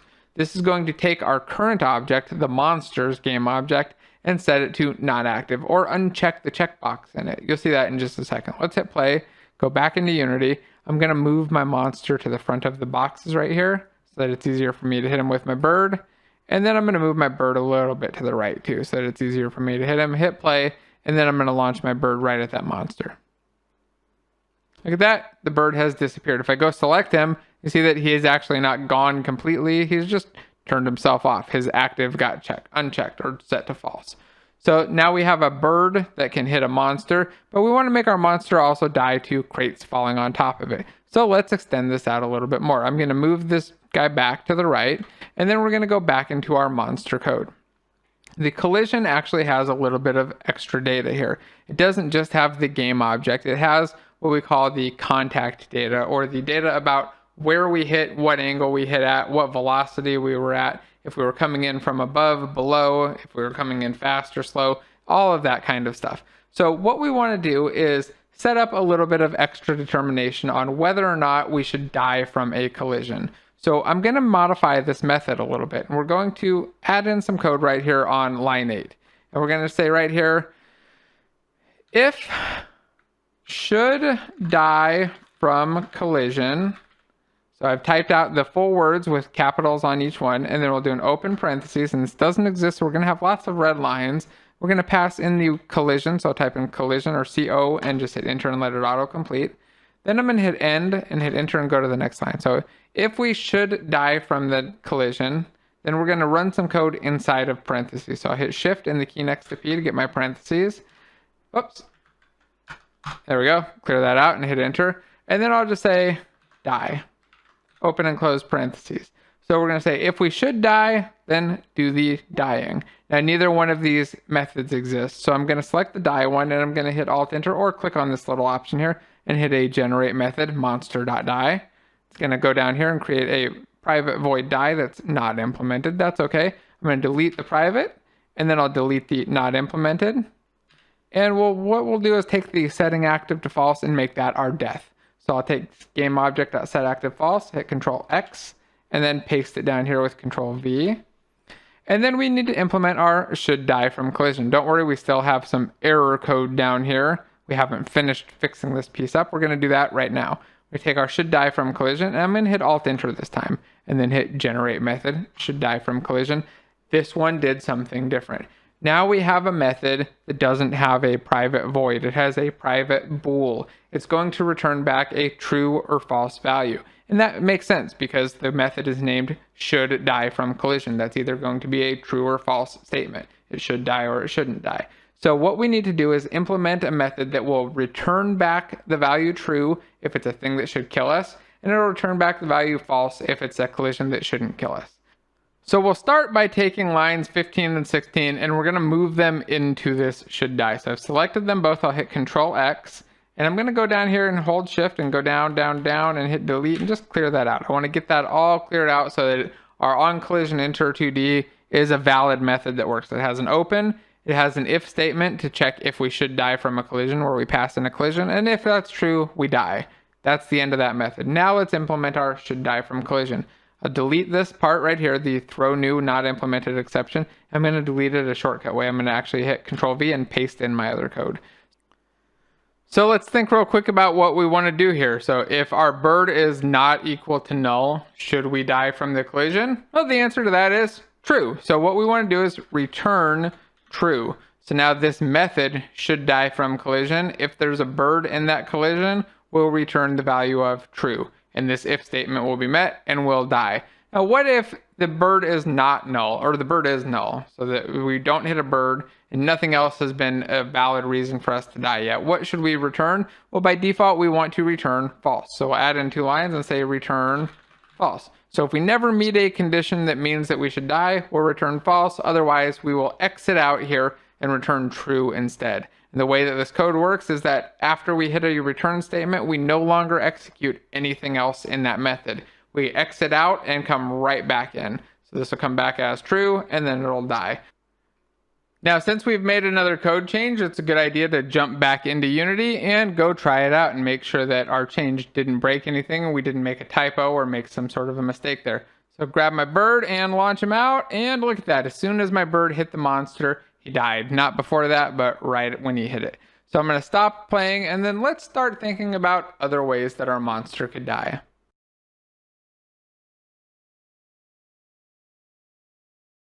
One other way that our enemy should be able to die is from a crate just falling on top of them. So we're going to extend out our should die from collision method a bit and make it so that it returns true if a crate falls on top of them, or if anything falls on top of them.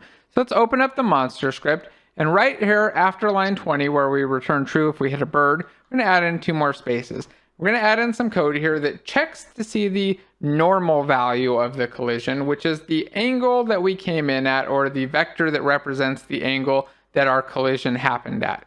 And what we want to check there is the normal's y value. If it's less than -5, it means that we came in from pretty much above. We came in from about a 45-degree angle or above. I don't want to dive too deep into how normals work because it's a somewhat complicated and a little bit confusing topic, but I've done a bunch of videos about it, so just look up normals in Unity and you can see quite a bit of info about it on my channel or anywhere else. For now though, let me show you what the code looks like and show you how it works. So what we're going to type in is if, and we're going to use that collision object, this one right here, collision.contacts. Now, contacts is actually an array or a collection of different points where our object or our collision happened. So imagine that I've got my finger here and it hit my other finger and it hits right there. There's like one specific point right where they started touching. It's going to give me that one point. It's a little bit better with something like an ID or a pencil or something fine point. I don't have anything sharp around me. But imagine just got that one little point. Now, sometimes we could hit in 2 spots. Imagine we hit in 2 spots at the exact same time. That's why contacts is a collection or an array, because sometimes we could hit at 2 places.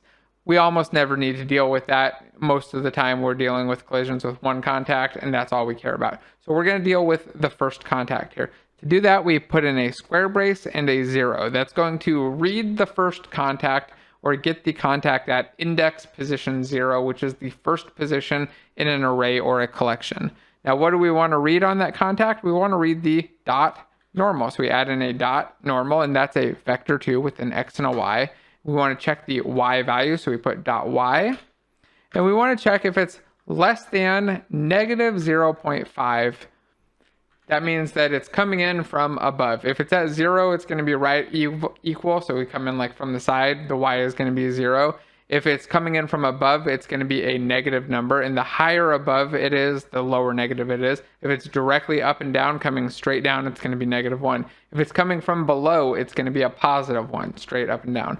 So this 0.5 is kind of that 45-degree-ish angle on our normal. So as long as it comes down from somewhat above, then we want to count it as a fall on top of us. So what do we do if something falls on top of us? If the collision's contact was from above, we'll return true. There we go. That's all we need. This one little line, well, 2 little lines, should allow our boxes to crush our enemy. So let's try it out. We'll hit play. Grab my bird, launch him over at a box, and look at that. The enemy gets crushed by a crate.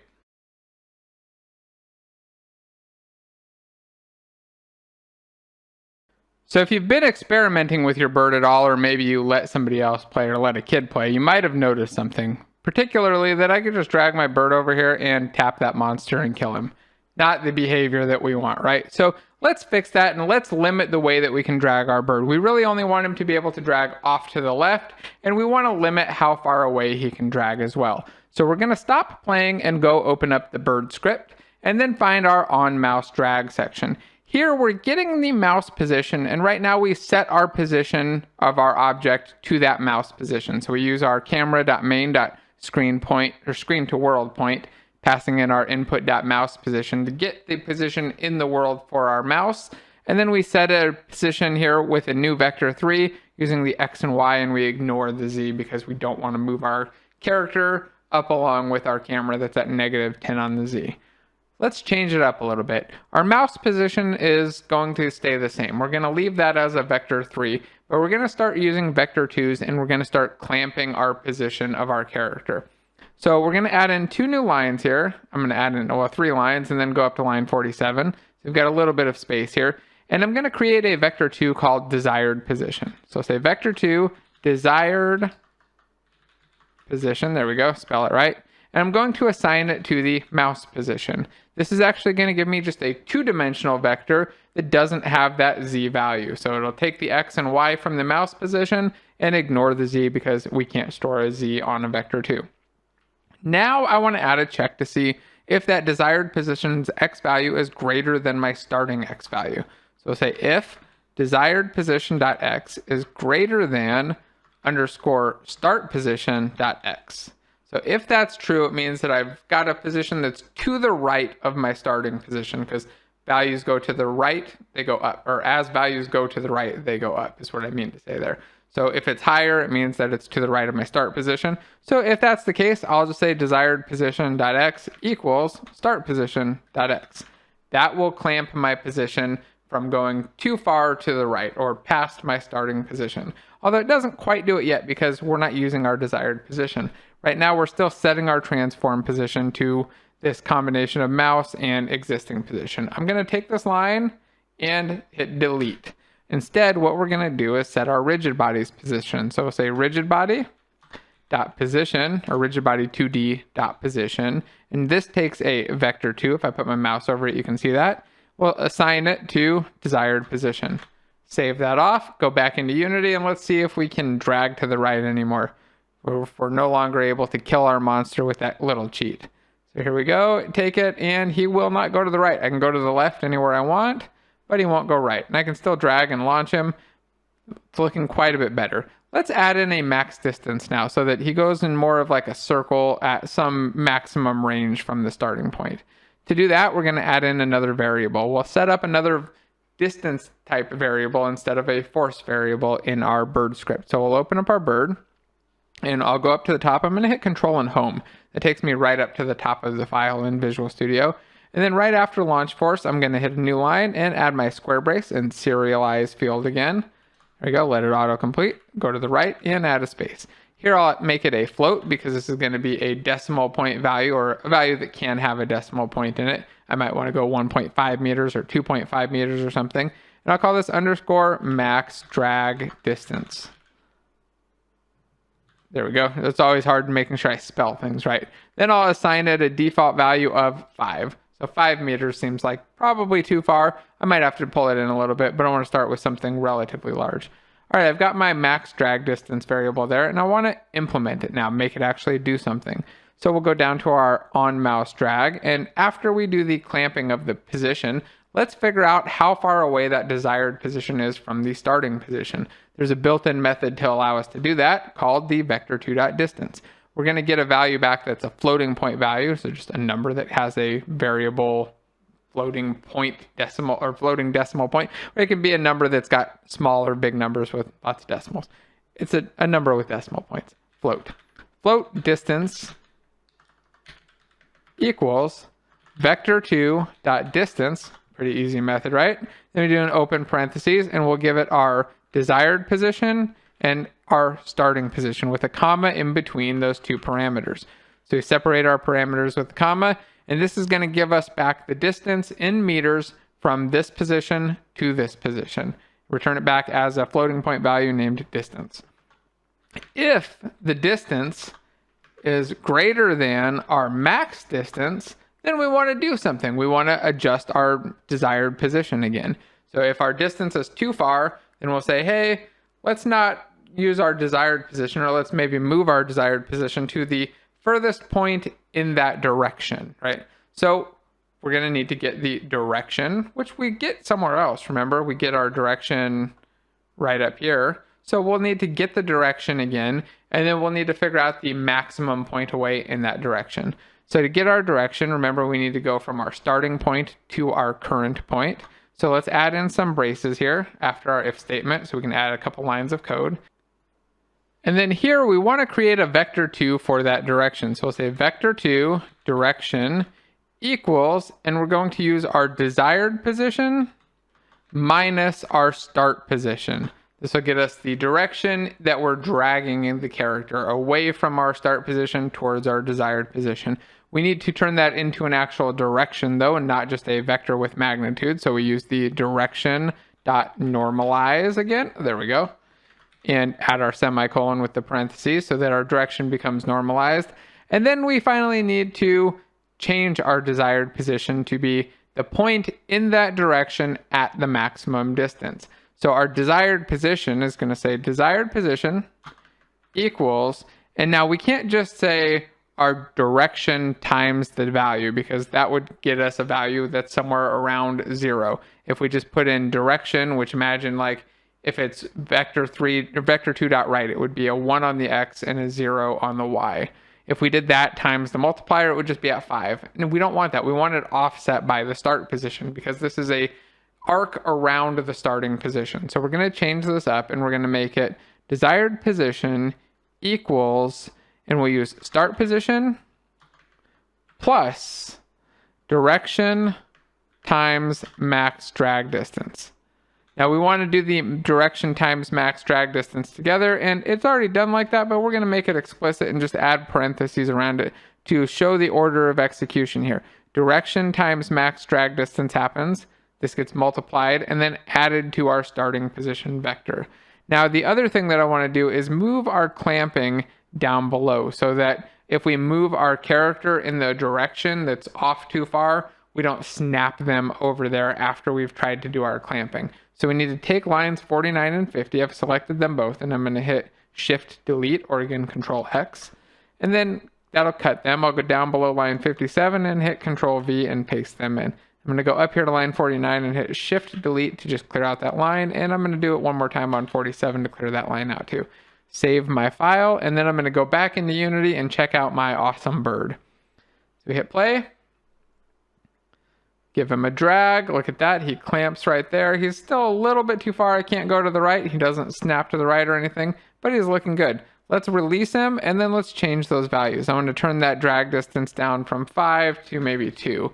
Let's see what that looks like. I haven't stopped playing, and look at that. I can clamp him now at a better value. Something that's a little bit closer. I think I want to try maybe like a 3.5. So I'll change it again. Go to 3.5. Wait for him to reset and click and drag. And yeah, that's looking a little bit better. Let's release him and see how he launches. All right, things are starting to look good now. Now you might have already added more monsters, and if you have, that's okay, but we're going to make a couple changes to our monster script and make him a little bit more powerful, or at least make him die a little bit better. We're going to add some particle effects to him so that he plays a little bit of a poof effect, make it so that he can only die once, and make him change his sprite. To do that, we're going to find our monster purple open, and we're going to open up our monster script by just double clicking on it. What I want to do is set it up so that our monster can switch to the dead eye sprite, or the closed eye sprite, when he gets hit or dies. So we're going to make that change first. Actually, first I'm going to find this private keyword, double click on it, hit delete twice, and clear that up just so that it matches the rest of our code. Then I'm going to go up here to line 7 and hit enter, enter, and then go up an arrow, or hit up arrow once and go up to line 8. I'm going to add a square brace and put in the serialized field, and then go over to the right, and we're going to add in a sprite with a capital S. We're going to call this dead sprite with a capital S and a lowercase d and an underscore at the beginning. This is going to allow us to assign a sprite to the monster in the inspector. We're going to be able to set what sprite we want it to show when he's dead, and then we'll use this in our code to change it over when the character actually dies. So I'm going to save, and then I'm going to scroll down to the part where we actually die. in this die method, instead of setting our character to not active, I'm going to do something a little bit different. I'm going to get component and get our sprite renderer. So I'll use the less than to give it a type and put in sprite renderer. Close that off with greater than, and then open close parentheses, and then put a dot and type in SP, and you'll see that sprite is one of the options. This is one of the things I can change. So I'll say sprite equals, because it'll allow me to assign it, and I'll put the underscore, and I can see my dead sprite right there. Add a semicolon to the end, and I'm done. Now I don't want to set this thing to inactive anymore, so I'm just going to put 2 slashes at the beginning to comment that line out. I could also delete it, but commenting it out just reminds me, oh yeah, I was doing something there. I might want to do something later with it. So I'm going to save that off, make sure that the little star disappeared there and I don't have one on my bird. Come back into Unity, and let's go try killing one of these monsters, or killing this monster. All right, so I hit play, and we'll drag him and launch, and look at that, he just kind of disappeared. Oh, what's going on? Oh, hey, look at that, our sprite isn't actually set. So our monster's there, and if we expand out our sprite renderer, you see that the sprite is set to none because the dead sprite's not set. So I'm going to stop playing. We're going to select a dead sprite. I can hit the little search box here, and then go over to my pop-up and choose the closed eye one. I'll save my scene with Control S, hit play again, and let's see if he closes his eyes this time. There we go. Now he's dead.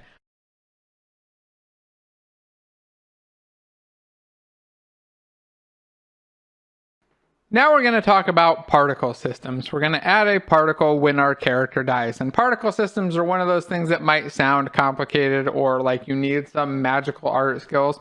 We're not going to make a beautiful particle system, so don't worry about it not looking great or you not being able to make something that's amazing.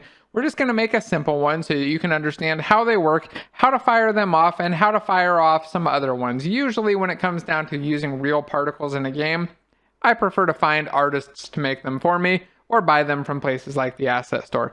So I'm not going to teach you how to make pretty ones, just how to use the ones that you can make and how to make your own. So let's get started by creating a new particle system.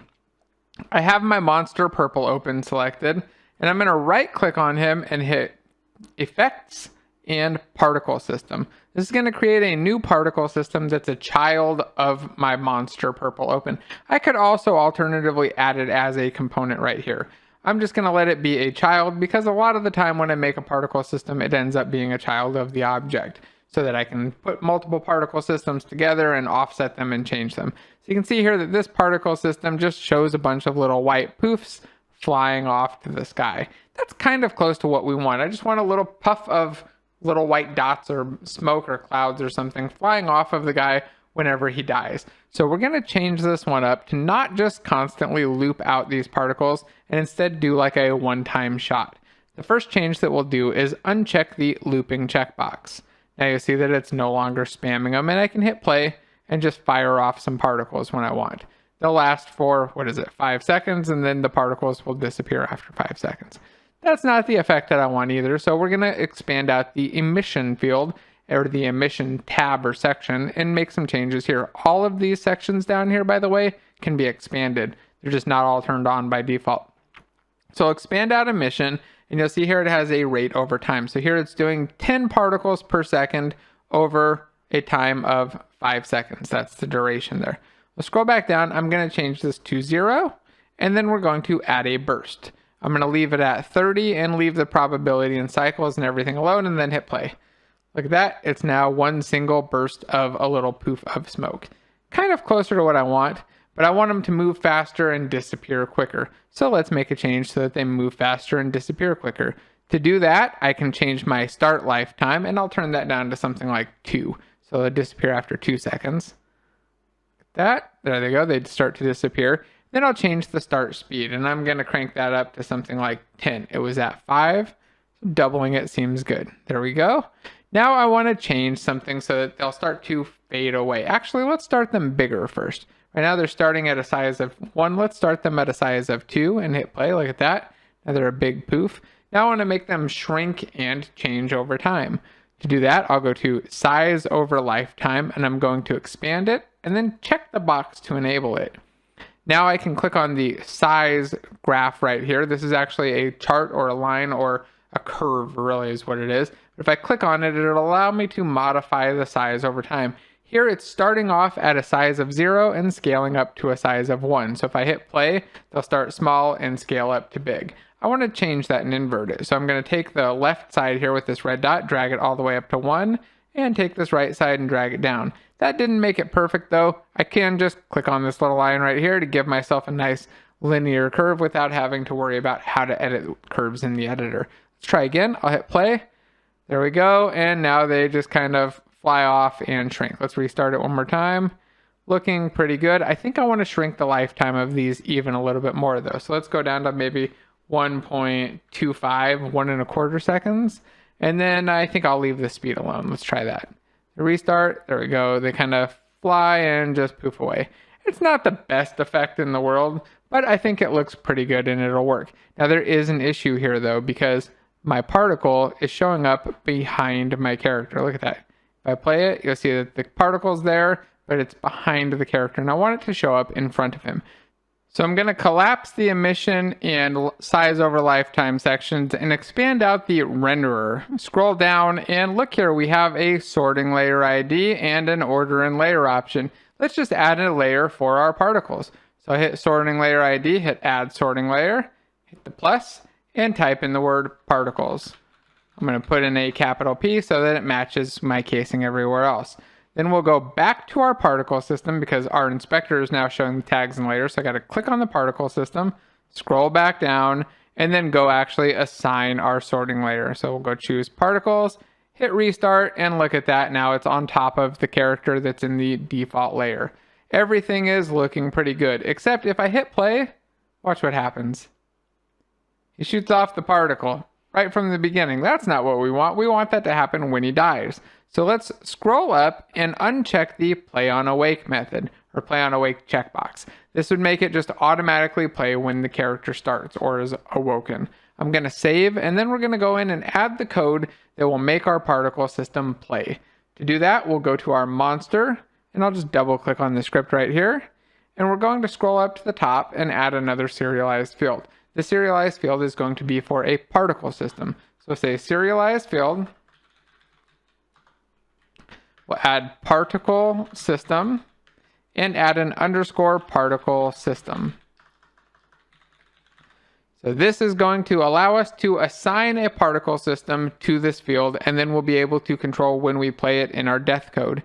So I'm going to double click on my particle system and copy it. Make sure that you match your casing so that the names show up right in the inspector. And then I'll scroll down to the die section of our code, add in a new line after the setting of the sprite, paste in particle system, and put in a dot and the word play with an open close parentheses and our semicolon. That will force our particle system to play when we die. Let's try it out. Go back to Unity. We can't hit play just yet because our particle system isn't assigned, so I need to assign it. To do that, I need to click, don't release, hold and drag, and drop it right in there. Now that it's in there, I'll save with Control S, hit play, and let's see if I can kill this monster and see some particles go flying. Look at that, he's got particles. They look pretty good, except they're rotating and spinning with him. That's a little bit weird, right? We probably don't want that behavior. So let's stop playing and go back to our particle system. There's an option in here for simulation space. Simulation space means, well, it's got two options. Let's talk about them real quick. Local and world. Local simulation space means that these particles will move relative to their parent object or to the game object that they're on. So if that game object moves, these particles will move with it. If it rotates, these particles will rotate with it. You might think, why would I want that? That seems stupid because obviously it looks weird right here. But that's the case for a lot of particles. Imagine you've got a flaming sword. You don't want the particles to just stay in the world. You want them staying on the sword constantly. Or you might have like a glow effect of particle that's around a thing. You want that to stick to the object. It depends a lot on the specific scenario. If it's some kind of thing that's supposed to just kind of float off, then sometimes then generally you don't want to use local. But if it's a thing that stays attached and tight, you usually do want to use local. So we want to switch it to world. So our particles will simulate in the world and they will ignore our local transform, our local position and rotation. If we try that little change, hit play and go kill him, we should see a much cleaner looking particle death. Looking good other than he dies multiple times.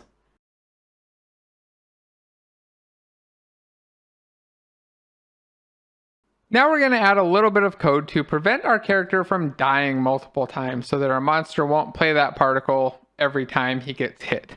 To do that, we're going to open up our monster script, and in our should die from collision, we're going to add another check. So before line 21, we're going to add in 2 new lines, and I'll put it in right here. If underscore has died, then I'll go to the right, add my closing brace, add a new line, and say return false. So if we have died, we should not die from a collision. Now, has died is not something that exists. That's why I have an underscored red little squiggly saying, hey, this doesn't exist, fix me. If I hit Alt-Enter or click that little thing, the little light bulb there, I can generate a variable for it. I'll click on it and hit Generate Field, and that's going to create a field up at the top, or a variable for our class up at the top. I'm going to scroll up, or I can hit F12 to go to it. That's a shortcut in the hotkeys. So here I have a private Boolean value, which is just a true or false, named has died. Double click on private and hit delete twice to get rid of my extra keyword, and add an extra space just so I can separate out my serialized fields from my regular fields. Okay, so has died. How is that going to work? Well, when we die, we'll just set it to true. So then we should never die a second time. To do that, we'll go to our die code, and right here at the beginning, we'll just say has died equals true. We can save that off, go back into Unity, try killing our guy multiple times and see if he dies once or if he dies over and over and over. Let's give it a go.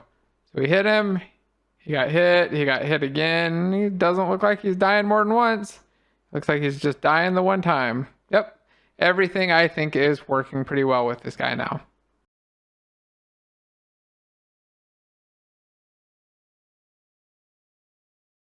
Now we're going to get into levels and level progression. So far we've been building a single level off of our sample scene, the default level provided by Unity, and we're going to change that up. We're going to set up a level 1 and a level 2. We're going to make it so that when we kill all of the monsters on a level, we can progress to the next level, whatever that is, and make it so that you can build multiple levels and start to put together an actual game.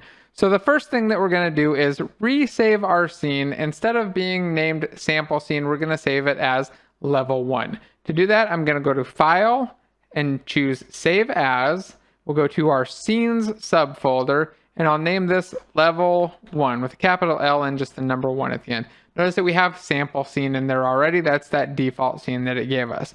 So here I've just saved an exact copy of it. If I go to my Scenes folder and I double click on sample scene, see that I've switched to load that scene, it looks exactly the same. If I double click on level 1, it looks exactly the same as well, because we haven't made any changes to it. I'm going to zoom out level 1 a little bit, drag around, pan with that right mouse button, and I'm going to take my monster here, not the particle system. Here, notice that when I clicked on it, it selected the particle system. That's not what I want. I want the monster, so I'm going to go over to the hierarchy, select him, and then I'm going to hit Control D and duplicate him so that I get a copy of him. I'll drag him up and over to the right. Now, if I had accidentally clicked on this and duplicated the particle system and drug it around, I'd see something blank and I'd have a second particle system there, and I'd need to go and click on it and delete that duplicate particle system. So I've got 2 monsters. I'm going to save my level, and then I'm going to open up sample scene, and look at that. Here there's only 1 monster. If I open up level 2, I have 2 monsters. Or sorry, level 1, I have 2 monsters. All right, let's make a level 2. To make a level 2, I'm just going to take some of these crates. In fact, you know what I'm going to do? I'm going to take all of these crates. I'm going to select every single one of them. Select the first one, hold shift, select the last one, hit Control D and duplicate them, and then move them over here. So now I've got 2 rows of crates. I'm going to take this monster, make sure that I select the monster, not the particle system, and drag him over as well. And then I'm going to select this monster. Look at that. Every single time I go to click on a monster, it selects the particle system. And that can get really frustrating. Luckily, there's a little trick that we can use to make that not happen. So let's go select our monster here in the hierarchy. Double click on our monster script, scroll up to the top, and we can add this special attribute. And I want to show you this because there are a lot of attributes like this that you're going to learn throughout your Unity times, and you should just know that they exist and that they can make things a little bit easier for you if you understand what they are or where they are, that they exist, I guess. So we're going to go right up to above our class, right above line 7, add a new line, add a square brace, and here the attribute that we want to add is selection base. Took me a second to remember it. So we add the selection base attribute with the closing bracket right at the end, come back into Unity, and then what'll happen is whenever we click on an item, if we click on a monster or something, here, let me click off of everything. It'll actually try to select the item or the game object, or I guess it's really the game object or transform that has that component with the selection base on it. It's a way to make it so that it's easier to select the right thing when you're trying to click on something that you know has a big hierarchy. There we go. Now I've got my 2 monsters, and I want to save this as level 2. So I'm going to hit File, Save As, and name this level 2. But first I want to go to my scenes folder, and then type it in, level 2. So now I have a level 1 and a level 2. Let's go to scenes, open up level 1 by double clicking, open up level 2 by double clicking. Cool. I've got 2 levels. I'm ready to progress, right? Let's go play level 2 and see what happens. So I play it. Bam, I kill a monster. Kill a monster.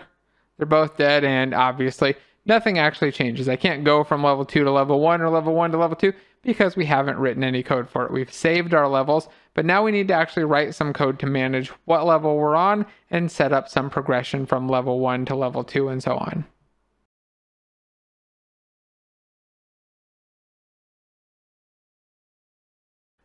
To manage level progression, we're going to create a level controller script, a simple script that keeps track of how many monsters are alive in our current level and then progresses us to the next level once they're all dead.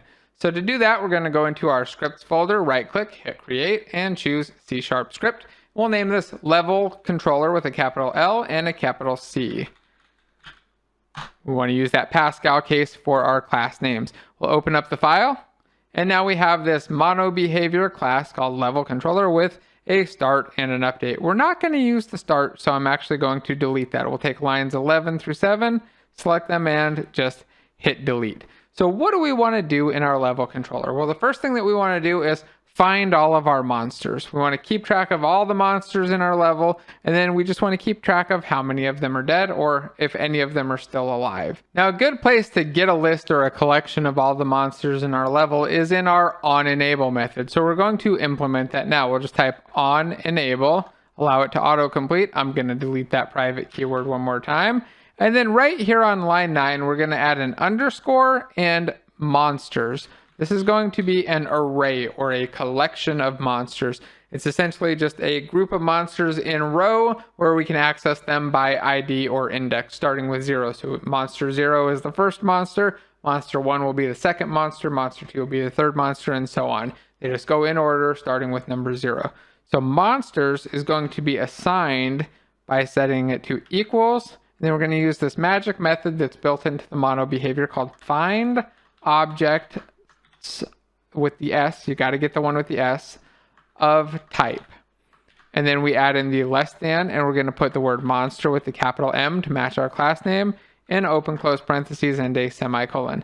Now, if this has the S and is correct, you should see a tooltip like that that says it's going to return back a monster array or a monster with square braces. That means that collection of monsters. I need to generate that field though, so I'm going to select monsters and hit Alt-Enter, and then hit enter to generate the monsters field. So now we have a field or a variable that holds a collection of monsters. I'm going to double click on private, hit delete twice, and get rid of that because again, still don't need it.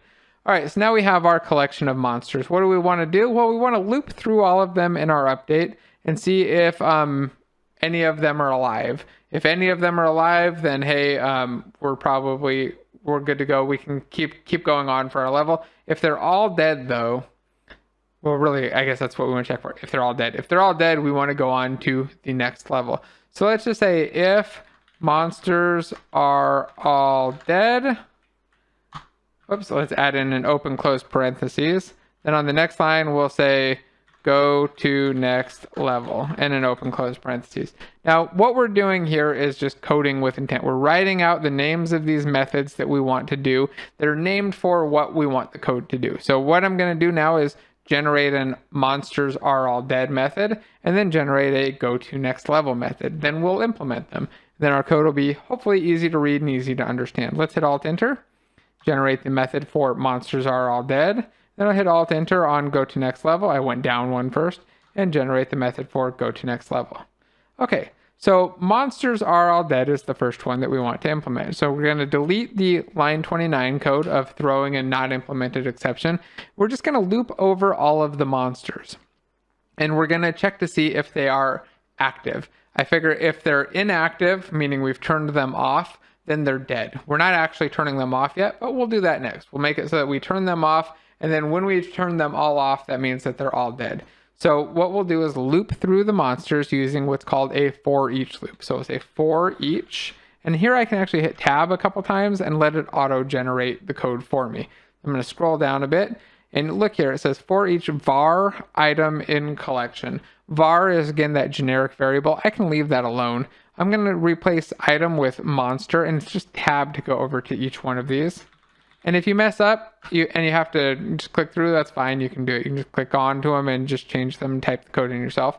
But I like using the autocomplete. So for each monster in underscore monsters, I hit enter, and now I'm into the bracket or the brace of code here on line 31. So what does this mean? It means that we're going to go over every monster or look at every monster in there. We're going to get a reference to it called monster, and then we're going to run some code probably affecting that monster or looking at that monster. So what we want to check here is if a monster is still alive, then are all monsters dead is definitely false. So we'll say if monster.gameObject.activeSelf, then return false, because we're going to say, hey, we're turning them off if they're dead. So if any one of them is active, they're not all dead. Then we'll go to the end, and by default, if none of them were active, means that they're all dead. So we'll return true. Return true. There we go. So this will tell us if all of our monsters are dead. Once we fix that monster code, we're going to make that change in 1 second. The next thing that we need to do is go to the next level. Now, I don't want to implement going to next level until I know that monsters are all dead is working. So what we're going to do now is add a debug log. We're going to write something out to the console and see if it goes there. So we're going to add in the words debug.log, go to level, and then I'm going to add a space. I'm going to go to the end of the quotes and add a plus, and then we're going to put level name. Or actually, let's call it next level name with a lowercase n, a capital L, and a capital N. And then we'll add a semicolon to the end. Go to next level name. I'm going to hit Alt Enter, and I'm going to generate a field for it. Now, before I scroll up, I'm going to delete both of these private keywords just to get rid of them and make everything match. Then we'll scroll up to our next level name. I'm going to remove the private keyword, but I'm just going to double click on it and add the serialized field. Now I'm going to take this and move it above my monsters just to keep them in order. It does not matter at all technically. I just like to keep things in the same order so that it's nice and clean. So I'm going to take this line, cut it, go up, paste it, add a space, and clear that line out so that it looks nice and even and nice and clean, at least clean for me. I'm going to save that off, go back into Unity, and we're going to set up a level controller. First, let's open up level 1. So here we are, we're in level 1. We need to create a level controller game object. So I'll go game object, and we're going to create an empty game object. This is just one that doesn't come with any other components, no sprite renderer or camera or anything else on it. We'll right click on the transform and just hit reset so that it's all zeroed out. And then we'll hit add component, and we're going to add our level controller. So just start typing it in, and you'll see that level controller popped up, and I just hit enter to add it. Now I want to give it the next level name. I'm on level 1, so I'm going to put the word level 2 there. And then I'm going to rename my game object from game object to level controller. I'll save my scene. I'm going to hit play, and then I'm going to kill all the monsters and see what happens. So let's see. We drag our bird back. Monster dies. Let's see. There we go. 1 monster dead. 2 monsters dead. Nothing's happened so far. If I go to my console window, look, there's nothing here. No messages, no logs, no errors, nothing at all. Okay, what's going on? Well, our monsters still aren't dying. We're not setting them to inactive. So let's make that change now. We'll go to our monster, double click on the monster script, and then down here when we die, we're just going to change this code to set active false and re-enable that. Now, if we run it like this, we're actually going to run into an issue, because if we die, we're going to set our it has died to true. We'll toggle our sprite, start our particle, and then instantly turn our game object off. So we won't see our particle system play. We won't see our dead sprite, and it's just going to kind of disappear right away, kind of back to the original behavior we had, and we're going to lose all of our cool stuff. So let's make a little change to this. Let's modify die to be a coroutine like we did before in our bird. So let's change this from void to IEnumerator. See if I can spell it right. Make sure you don't get the IEnumerable. And then we'll add a yield here. So after our setting our sprite. Let's add a yield return new wait for seconds. There we go. And I'll just wait for 1 second. Add a closing brace and a semicolon, or closing parenthesis and a semicolon. Save that off and scroll up. Look at this. We don't have any build errors. Everything seems like it would work totally fine. But if I run this, my characters are not going to die. Watch. I'm going to take my monster. I'm actually going to move him over here so he's nice and easy to hit. I'm going to hit play and drag my bird and launch him at that monster. Look at that. He didn't die anymore. He didn't do anything. What's the problem? What's going on here? Let's look at the monster code one more time. The issue, I'm going to collapse this, should die, is that we cannot call an IEnumerator method without using start coroutine. If it has IEnumerator as the return type and we don't use start coroutine, it's not going to work. So we need to add start coroutine around the die with the parentheses. That will fix the issue. And that's one of those things that catches a lot of people off guard because it doesn't give you an error. There's no indication of why it's not working. So it just doesn't work and you may or may not notice it right away. Let's try it again. Now I should be able to kill him, wait a second, and watch him die. There we go. He kind of poofs and disappears. Now, the reason that I'm not seeing the particle system, let's stop playing, is that we're actually disappearing, or we're playing the particle system and disappearing on the same frame. So I'm going to take line 42, hold shift and home and delete and cut that, move it up here and paste it in. Save that off. Now I should see the particle and then he'll disappear. Let's try it one more time. Hit play. We'll drag, smack that guy. He closes his eyes and resets, looking good. Nothing in the console about going to level 2 yet. So let's shoot our bird up at that guy. Oh, did I get him? Maybe not. Okay, let's try one more shot at him. See if I can maybe knock him out. I'm pretty bad at this. Let's just take him. I'm going to cheat. I'm going to drag him right over here. Look at that. And then I'm going to launch my bird at him. Bam! There we go. He died, and now it wants to go to level 2. And you see that every frame it wants to go to level 2. So the next thing that we're going to do is implement go to level 2.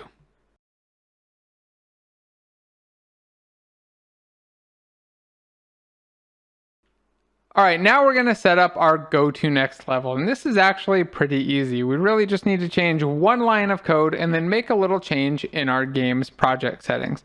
So we're going to replace our debug.log go to level. And in fact, let's leave it there and add one more line below it. What we're going to add in is scene manager.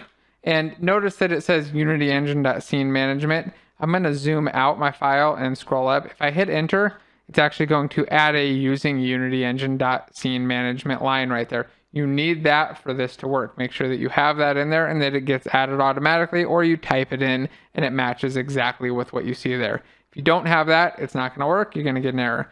So we'll say scene manager.load scene, add an open parentheses, and then put in next level name with our underscore. Let's zoom that in a bit, and then add in a semicolon at the end.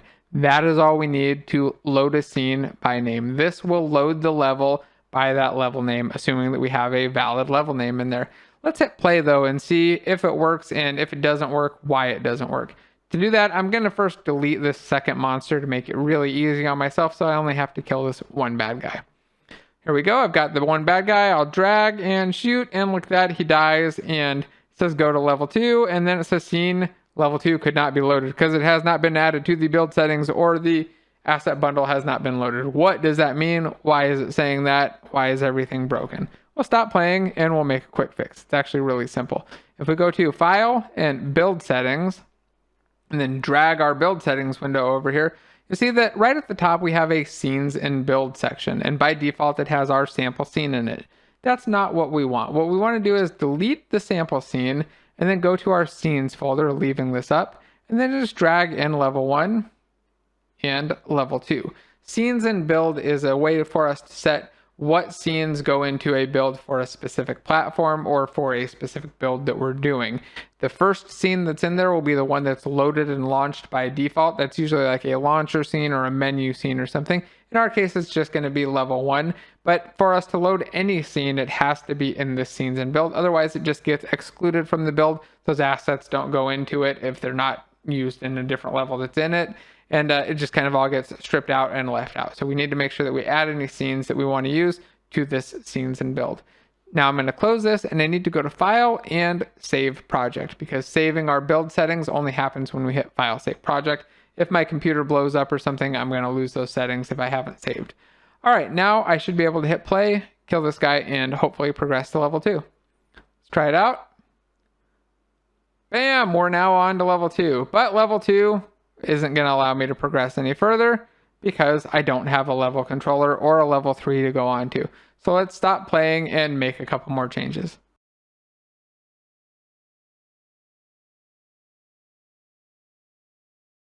Now, before we add more to level 2 or extend out and add more levels, I want to work on a little bit of cleanup. I want to show you how we can do some better camera systems and how we can use prefabs to reuse some of the stuff that we've done and not have to rebuild components constantly every time we want to put something in a level. So we're going to start with a new camera system, and that's the Cinemachine camera system.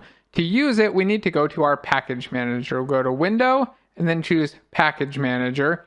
And by default, it will show the packages in project. You'll have this little drop down here showing you all of the things that are in the project for you. Right now I have Visual Studio, Unity UI, a couple other things, JetBrains Writer, it's a custom editor that I use, and some of the other defaults there. I want to change this from in project to Unity registry. This will show me all of the packages available. The reason that these packages exist are so that Unity can split up bits of functionality of the engine and then separate it out so that if you only need to have 2D stuff in your game, you don't necessarily need to include 3D things. If you only want 3D things, you don't need 2D stuff. And as they add more and more functionality, you don't need to pull all of it in every single time you want to build a game unless it applies. So let's scroll down and choose the Cinemachine option. This is a camera controller for Unity that's really powerful and just does a lot for us. I'm going to hit the install button and allow it to set up the package for me. It should just take a second. It might take a minute if your internet connection is slower or your hard drive is slower, but it shouldn't take too long. Then once it's done, what we're going to be able to do is use this camera system to control the way that we view our game and view our player, and to keep multiple things on the screen at the same time. So I'm now going to close the package manager, and we should have a Cinemachine window up here. If you don't, you might have errors in the console. Make sure that you hit clear, go clean those up and fix it, and then come back.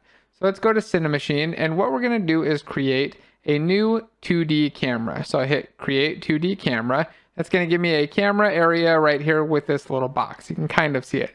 Not exactly what we want though. We want to add one other thing. We want to add what's called a target group. So we're going to right click and hit create empty, and then we're going to add a component to this empty game object.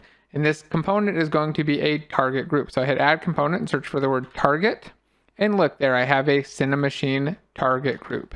So now I have a target group object and a CMVCam. So what I want to do next is rename this game object to target group, just so that I know what it is when I'm looking here, that it's named target group instead of game object when I'm looking at this list. And then we're going to add some targets to our target group. So we're going to hit plus and hit plus again, and it's going to allow me to add 2 targets. These are things that I want my camera to follow. The first thing that I want it to follow is my red bird. So I'm going to click and hold, not release, my red bird and drop it on as the first value there, the first target. Then I'm going to take my monster and drop that on as the second one. Now I have 2 things set up as the target and position mode set to group center, so it's going to try to keep them in the screen. Not quite yet though. First I have to go over to my VCam and I have to tell it to follow this target group. So I take my CMVCam selected, grab my target group and drop it right into this follow section. Now, I know this seems like just a lot of weird dragging around and setup, but what we've done here is add quite a bit of cool little magic. Let's hit play and see what happens. So there we go. Look at that. We've got our monster and just the bird. And as I drag this around, we can see that the monster and the bird stay in frame. This isn't perfect though, right? That's not exactly what I wanted. I want it to show these guys, but I want it to show some more space around them. So let's make a little bit of a modification. To do that, we go to our target group and we can just add in a radius around our characters. Like add in a radius around the bird. Look, as I grab and just drag it to the right. I just click here, drag to the right as that value goes up. We can see what that box is going to look like. So I'm going to get this up to maybe like a 2 around the bird, and I might go with something as big as maybe a 1 on the monster. Now I hit play again, take a look at our game, and things are starting to look a little bit better. Now let's stop playing and let's try moving things a little bit further away. Let's take our red bird and just drag him to the left a little bit. Hit play and look at how much our game will have changed. Now we've got a much bigger field of view and a much bigger area. I also have a little bit of area down below on the bottom that we're going to want to clean up. But in general, you can see that I can expand or drag out really far and launch my bird quite a bit further. I'll need to adjust his launch power if I'm going to go exactly that far, but it's something that I have access to. So let's stop playing now and talk a little bit more about cameras. When I hit play, or let's just do it. I'm going to hit play, drag this down, and look here. When I hit play and drag it down, notice the little blue area below the ground.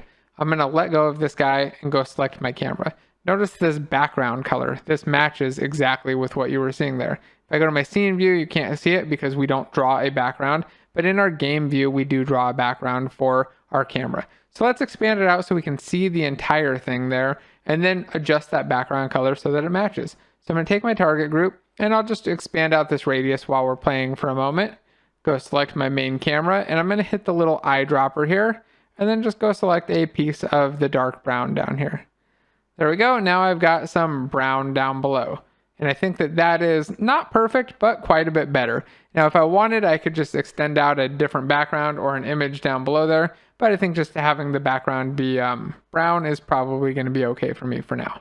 So I'll launch him over to the right, and there he goes. He shoots over and kills the guy. I'm going to stop playing and make a couple more adjustments to my target group now. See, I think that a value of, actually, I think I'm going to leave those alone. I'll leave them at 2 and 1, but I'll go back to my camera and I need to redo my setting there because when I did my setting, I was in play mode, so I lost my saved value. There we go. I'll go select that color again, save my scene off, hit play one last time, and I think I'll be good to go with my positions. There we go. I can launch my bird, go flying, and hit some things. Now, let's say I wanted 2 enemies on level 1 and I want my target group to follow them. I can just duplicate my monster purple open, drag him over here to the right. That was just Control D with him selected. Now I've got 2 monsters. I just go to my target group, hit plus again, and add in that other monster. Now I've got both of my monsters in the target group, and they'll both be followed. Let's see what happens after I kill one of them. There we go. So that guy is there. He dies. Everything's still good. Game still works totally fine. Look at that. And I can kill that guy. Everything's looking good.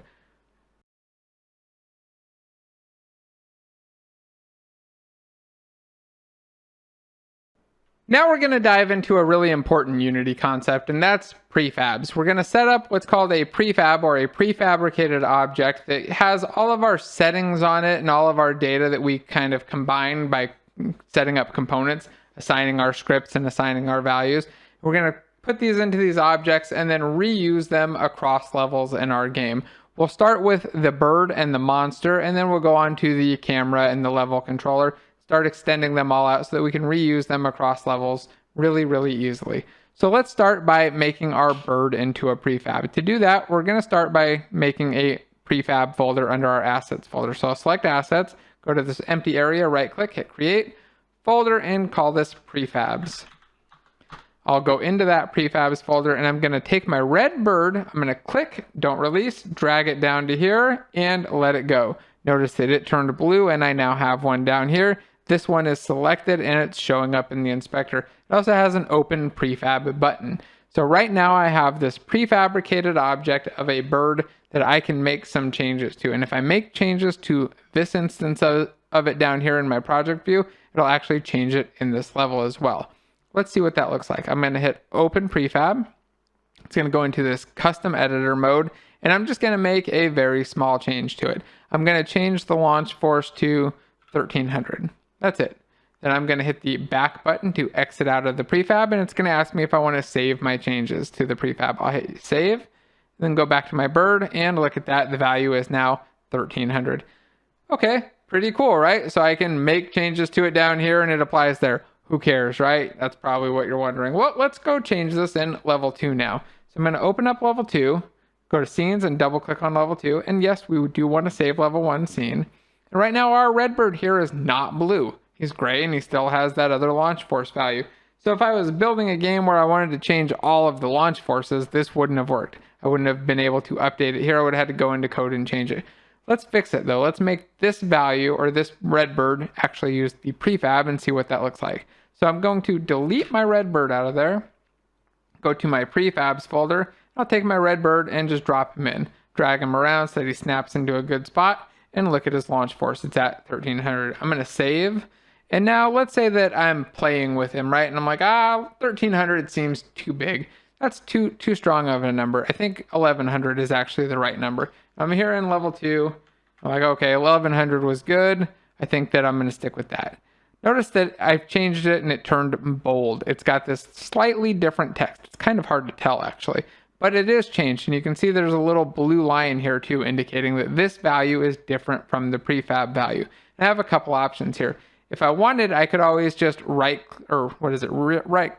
here on the overrides, not right click, and hit revert all to update it or go back to the default value. So if I hit that, it's going to go to 1300. Another option, say I set this to 1300, is that I might want to apply this to all of the birds in our game. Maybe I'm like, hey, 1100 is the right value, and I could either go over to this red bird and maybe change it here and update the prefab, or if I've made multiple changes, I can also go to overrides and just over to the right, if I drag this over, you'll see it. There's an apply all button, and that'll make this not bold anymore and update the prefab down here as well. So now that I've updated the prefab, let's go see it in level 1.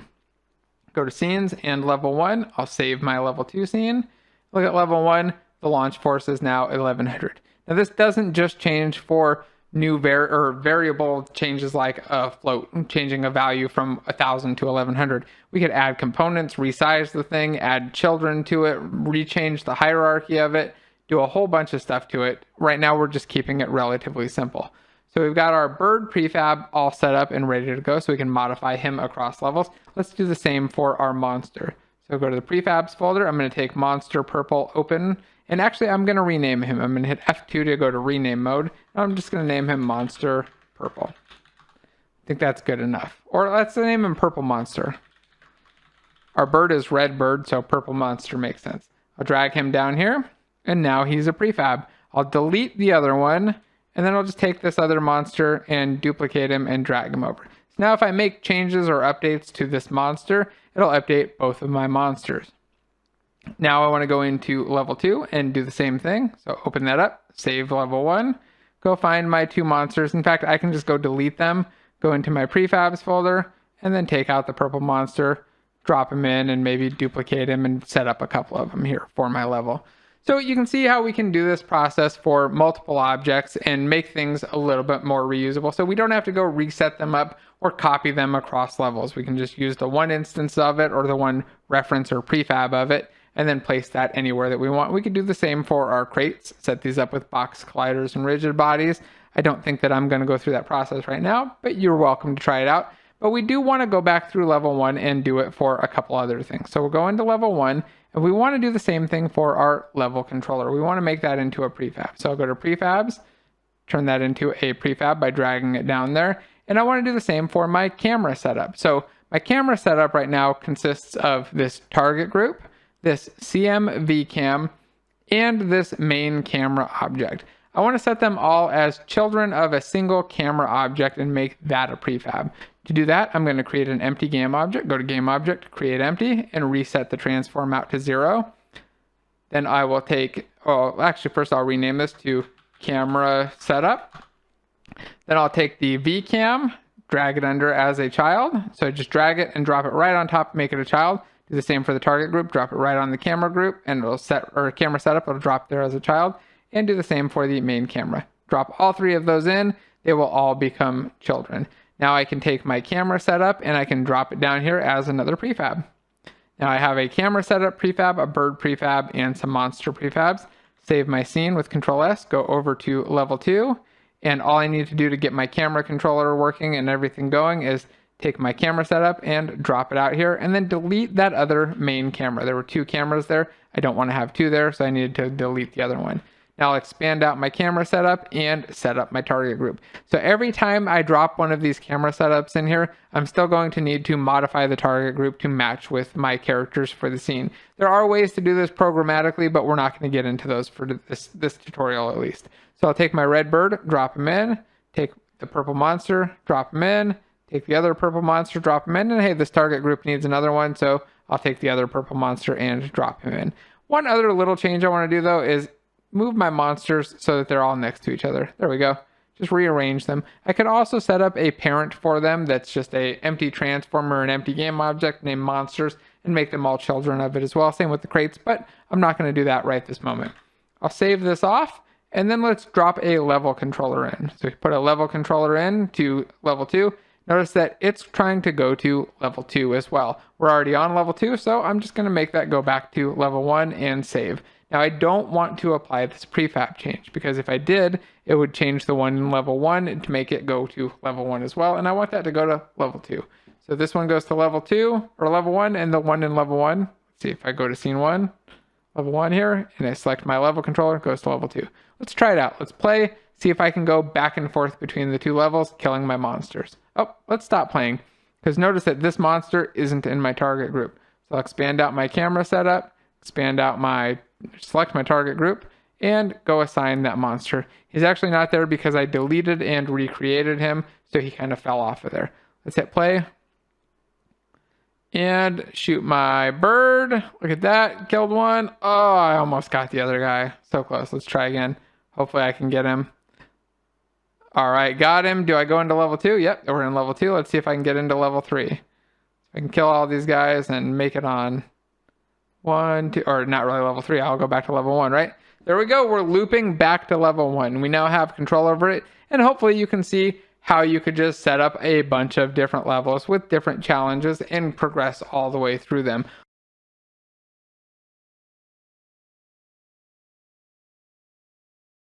Now I wanted to end this tutorial or video with a little challenge. So far I've shown you how to set up a bird, how to set up a monster, how to fly into things, kill them, and hopefully progress through levels. What I'd like you to try is setting up a bird with the other art. Set up this meek green bird. Make him go flying, maybe make him act a little bit different, make a little bit of a change to him, maybe to his speed, or some of the rigid body settings, or even try writing a little bit of code to solve a different idea, maybe like a speed boost idea or something else that you have. Also, if you have some just questions or things that you'd like to see added on to a follow-up about this thing, let me know down below. And if you really like the art and you really want to get into this and start extending out more and really get into game development, check out the full art pack that's available. The artist who made the art that's available for free here also made a bunch of other stuff that you can grab for really cheap and just build into a fun full game and help support the artist along the way. Anyway, I wanted to say thanks again for following along with this tutorial. I hope that you learned a lot and that you're kind of getting a hold on game development and starting to understand how to write code, and don't give up. I think that game development is a great option for anybody who's interested in it. If you like video games, you like building games, or you had any kind of fun with it, it just gets more and more fun as you get better at it. As things get easier, you can start just making ideas come true and make them appear on screen, and it's a giant blast. So I highly recommend it for anybody who's into it. Just keep at it, keep trying, and again, if you run into problems, have questions or issues along the way, drop a comment down below. I'm sure that either I or somebody else in the comments will have an answer for you, be able to help you along the way. Also, if you're interested in learning more, make sure that you check out the link below. I'll have some extensions and add-ons for this, as well as some of my courses where I go a lot more in depth on game development. And of course, make sure that you're subscribed, hit the thumbs up, and share this video if you don't mind. I really appreciate it. Again, thanks everybody. I hope you liked making the game. I hope you take it far and have a great time with it. Goodbye.